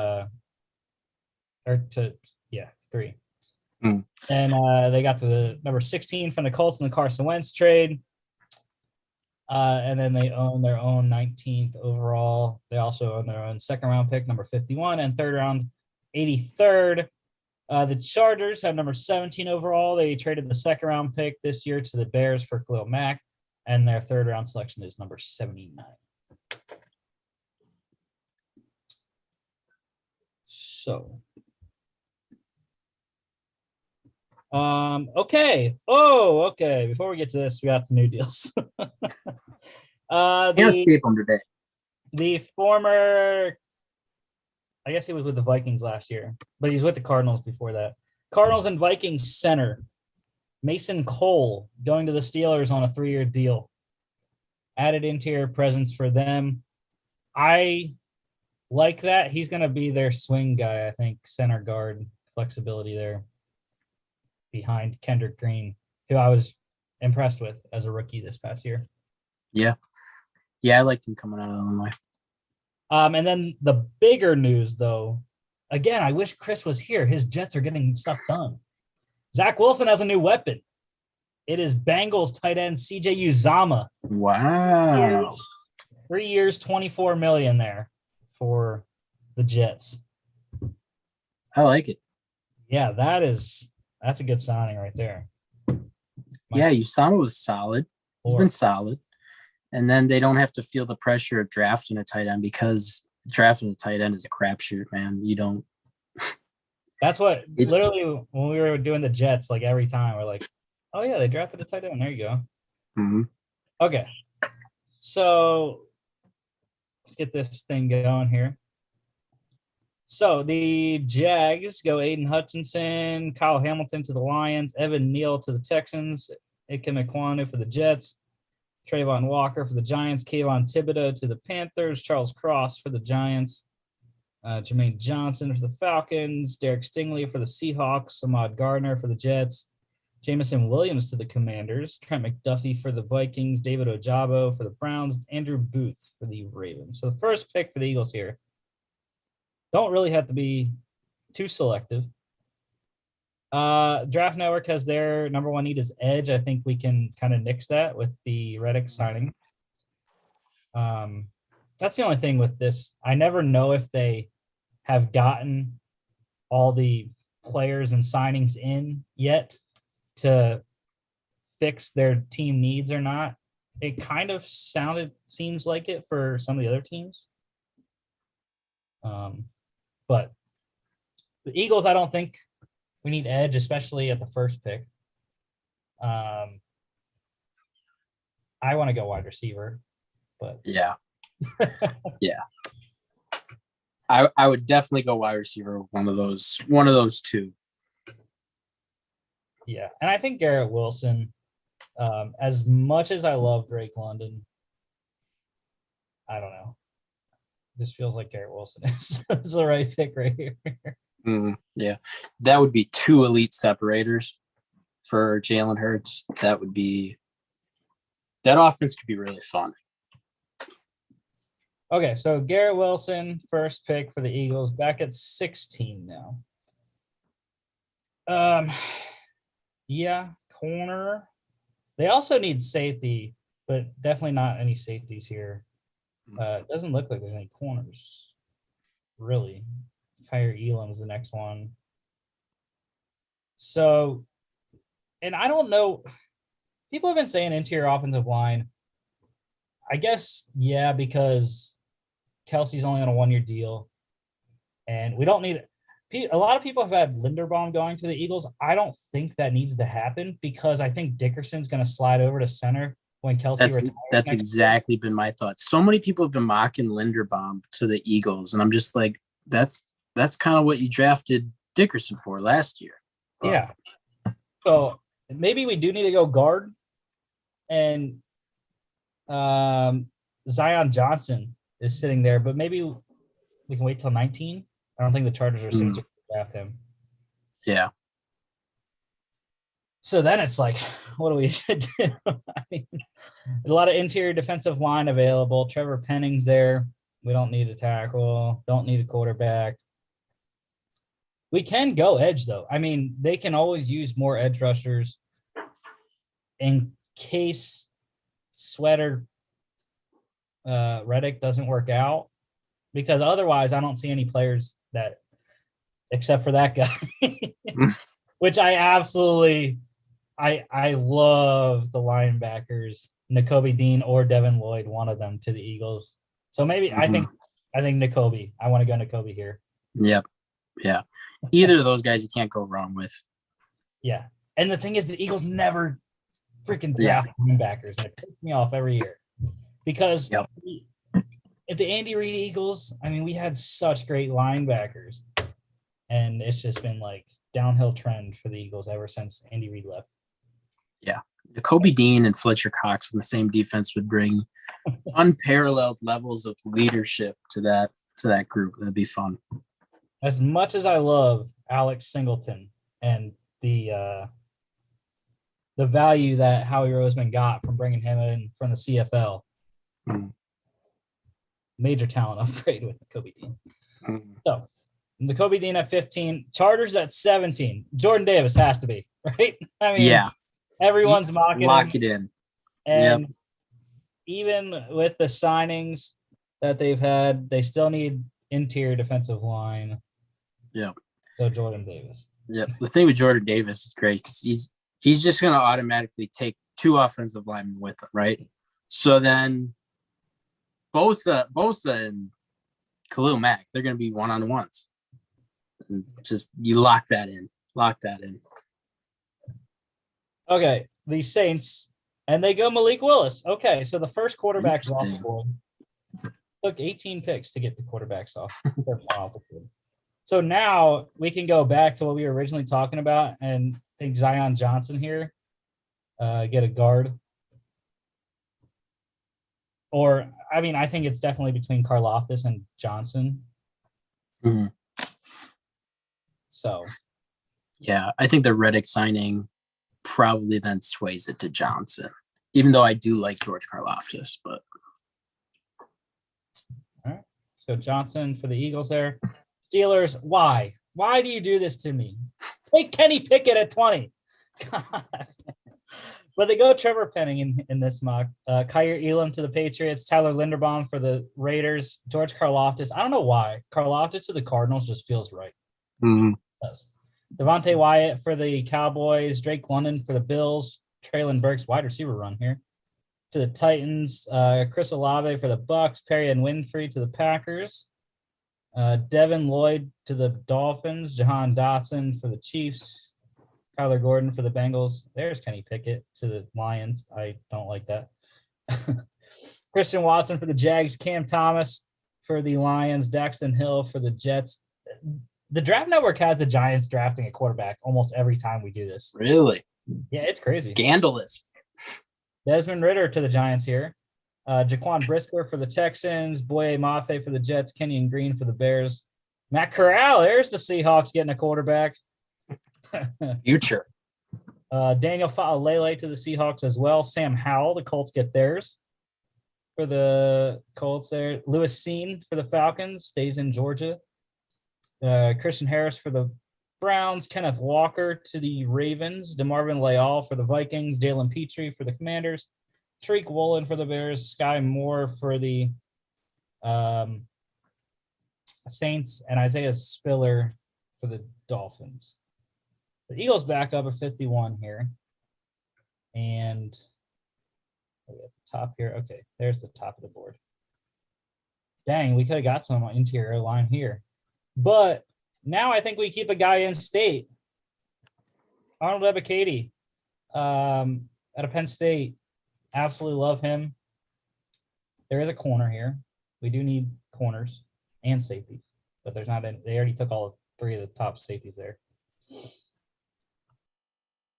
I don't know. I just feel like Ebiketie is the guy at this point. Yeah, you can never have too many edge rushers.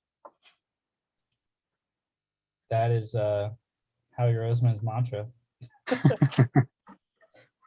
So Arnold Ebiketie, again, I get mad every time that the Eagles or Steelers don't draft Penn State players.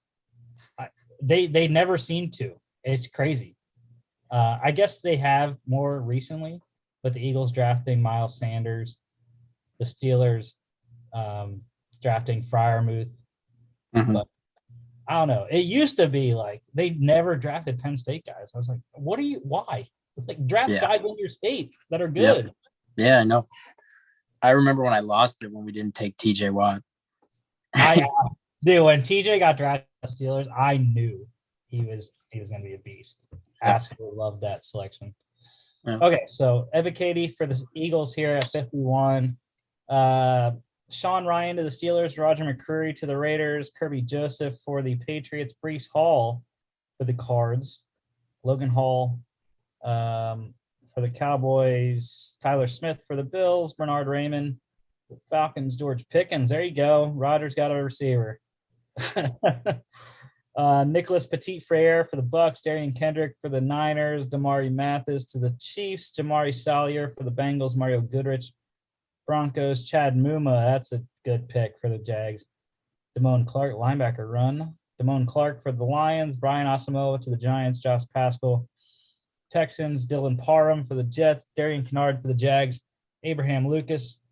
Bears, John Mechie to the Seahawks, David Bell for the Colts, Calvin Austin to the Falcons, Leo Chenal to the Broncos, Travis Jones for the Ravens, Carson Strong, Vikings get a new quarterback, and Fidarian Mathis, the Browns. Chargers back up here. So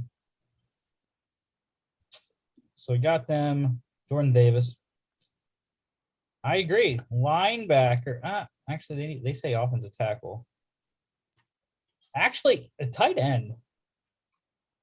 Jared Cook's on the last year of his deal. He's 35 years old.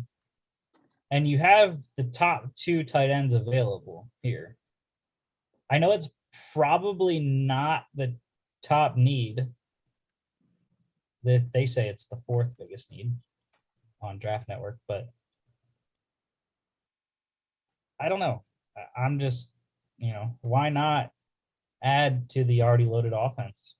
Yeah, I like giving him another weapon. And at this point, it's like you either get a top tight end or you get like the 20th wide receiver. So I like that. I like that, having a plan in place to move on from Jared Cook. Yeah, and you know what's crazy about the Chargers is that they just signed Giants defensive tackle Austin Johnson. Wow. So, I mean, extra beef with Jordan Davis there as well. But yeah, in this instance, I like Trey McBride over Isaiah Likely. Mm-hmm. I think he's the consensus number 1 tight end, even though they have Likely 1 spot above him here. Yeah, I like both players. But yeah, I think McBride's probably more of a complete prospect. I agree. Definitely. Likely, probably better pass catcher. But yeah, McBride, really good at blocking as well. And he's the Mackey Award winner. So yeah, he was like their entire offense at Colorado State. It was crazy. His numbers are insane. Okay. Alontae Taylor for the Texans. There's Isaiah Likely filling Evan Ingram's shoes for New York. Drake Jackson for the Colts, back with the Eagles. Before we get to the Eagles pick, the tight end, I was probably, along with the other Georgia Bulldogs, very pissed off that Brock Bowers wasn't even a finalist for the Mackey Award this year, even as a freshman. He was the best tight end in college football. I mean, that dude's insane. That guy's insane. Him and Dude from Notre Dame, Michael Meyer, right? Mike Mike Mayer. Meyer. Yeah, Mayer, yeah. nuts. They're going to be the next generational tight ends to be coming out. I think Meyer's eligible next year, right? And then Bowers is eligible 2 years. That's the thing I hate about freshman standouts. Like, bro, we gotta wait 2 more years. Yeah, we see him in the league. dude, he could play now. He totally could play now. Okay, so the Eagles, we still need a corner, which is we probably screwed ourselves here. Marcus Jones is a top one. I don't have an issue with reaching because I love Marcus Jones. Brings added return value as well. Was a spectacular kick and punt returner at Houston this year. Probably, I don't have the rest of the guys in my head that were really good returners this year, but every time we covered a Houston game, it was Marcus Jones taking a kick or punt to the house. So I'm fine with reaching a couple spots here. Yeah. I think this is actually pretty good value here for Marcus Jones, especially because of his positional versatility. Yeah. Okay. So the Eagles, and we don't have any more picks. So Zachary Carter to the Steelers, Nick Bonito for the Patriots, Jalen Tolbert for the Raiders, Josh Williams for the Cards, Nick Cross for the Cowboys, Kingsley Enikbare for the Bills, Jalen Weidermeyer for the Titans, Greg Dulcich to the Bucks, Sam Williams for the Packers, Tyreek Smith for the Niners, Darian Beavers to the Chiefs, Rasheed Walker for the Bengals, Myjai Sanders for the Broncos, Kyle Phillips to the Lions, Wan'Dale Robinson for the Browns, Ed Ingram for the Ravens, Cordell Volson, the Saints, Khalil Shakir for the Dolphins. Love that pick. Cam Taylor-Britt for the Chiefs, and Andrew Stuber for the Rams. Again, that's probably not, I would assume that's not going to be the pick for the Rams. Even though technically, that's what I always find funny too about this simulator is that they input the projected compensatory picks already. Yeah. So we always have these extra ones down here at the end, but it's fine. I mean, the Rams is guaranteed because there's the Brad Holmes compensatory selection. So our picks for the Eagles and Chargers. Eagles at 15, Garrett Wilson, Ohio State wide receiver. 16, linebacker Nakobe Dean from Georgia. Chargers at 17, go Jordan Davis, interior defensive line from Georgia. Eagles at 19, go interior offensive line, Zion Johnson, Boston College. Eagles at 51, Arnold Ebiketie, edge from Penn State. 79, Chargers go Trey McBride, tight end of the Colorado State. And then 83, Eagles, Marcus Jones, corner out of Houston. I really love the draft. I think it's a really good one right now, right here, for both teams. Yep, I like the haul. The good thing about you and about being an Eagles fan is that, not to jinx it, right? Knock on wood, but it's going to be hard to miss on this. When they got 4 picks right in the top 60. Yeah, that's huge. Good job by Howie Roseman there, flipping Wentz for some good draft capital. Yeah, and the maneuvering they did last year, moving back with the Dolphins, and then they moved up to get Devontae Smith with the 3rd rounder that they got in the Carson Wentz deal. Right. So that was right. Howie Roseman still got a wide receiver prospect who's elite. Yeah, I absolutely love Howie Roseman. He is, especially when you compare the Wentz deal with Washington to the Wentz deal that they got. I mean, I said this last show, I think, and you just got to give Howie Roseman the GM of the Year award already, just based off that those 2 trades. Yeah, highway robbery. Before we get to the last slide here, I have another deal. I mentioned him earlier. Colts offensive lineman Mark Lewinsky has signed with the Giants. 3 years, $20 million, $11.4 million fully guaranteed there. added protection for Daniel Jones as well. They need it. Okay, so next week, we will not have a Friday show. I will be in Panama City Beach, and I am not doing a show from Panama City Beach. So we won't have a show until next Monday, which is going to be like a 6-hour show because we're going to have to talk about all the free agent signings. So buckle up for next Monday. But yeah, we will be talking free agency as well as hopefully a Deshaun Watson trade happens within the next week. And then we will also be continuing our mock draft series, numbers 18 with the Saints and 20 with the Steelers as well. We don't even really got to do the Steelers mock draft at 20 because we're going to take Kenny Pickett. Hopefully he's there. I don't think that any with the Washington trade, now it brings into the Colts and Seahawks, but I just don't think either of those two are going to draft a quarterback this year. Yeah. It's in the first I think round. there's a good chance someone good is going to be there at 20. Someone intriguing, at least. Yeah. So that is the show for today. Thank you, Logan, for coming on. Look forward to seeing you on the show more in the future. Thanks for having me, man. Don't forget to follow us on all our social media at FAA Podcast on Instagram and Twitter. FAApodcast.com is our website. You can check us out here on YouTube, Facebook, Spotify, Apple Podcasts, iHeartRadio, etc. Thanks again, and we will see you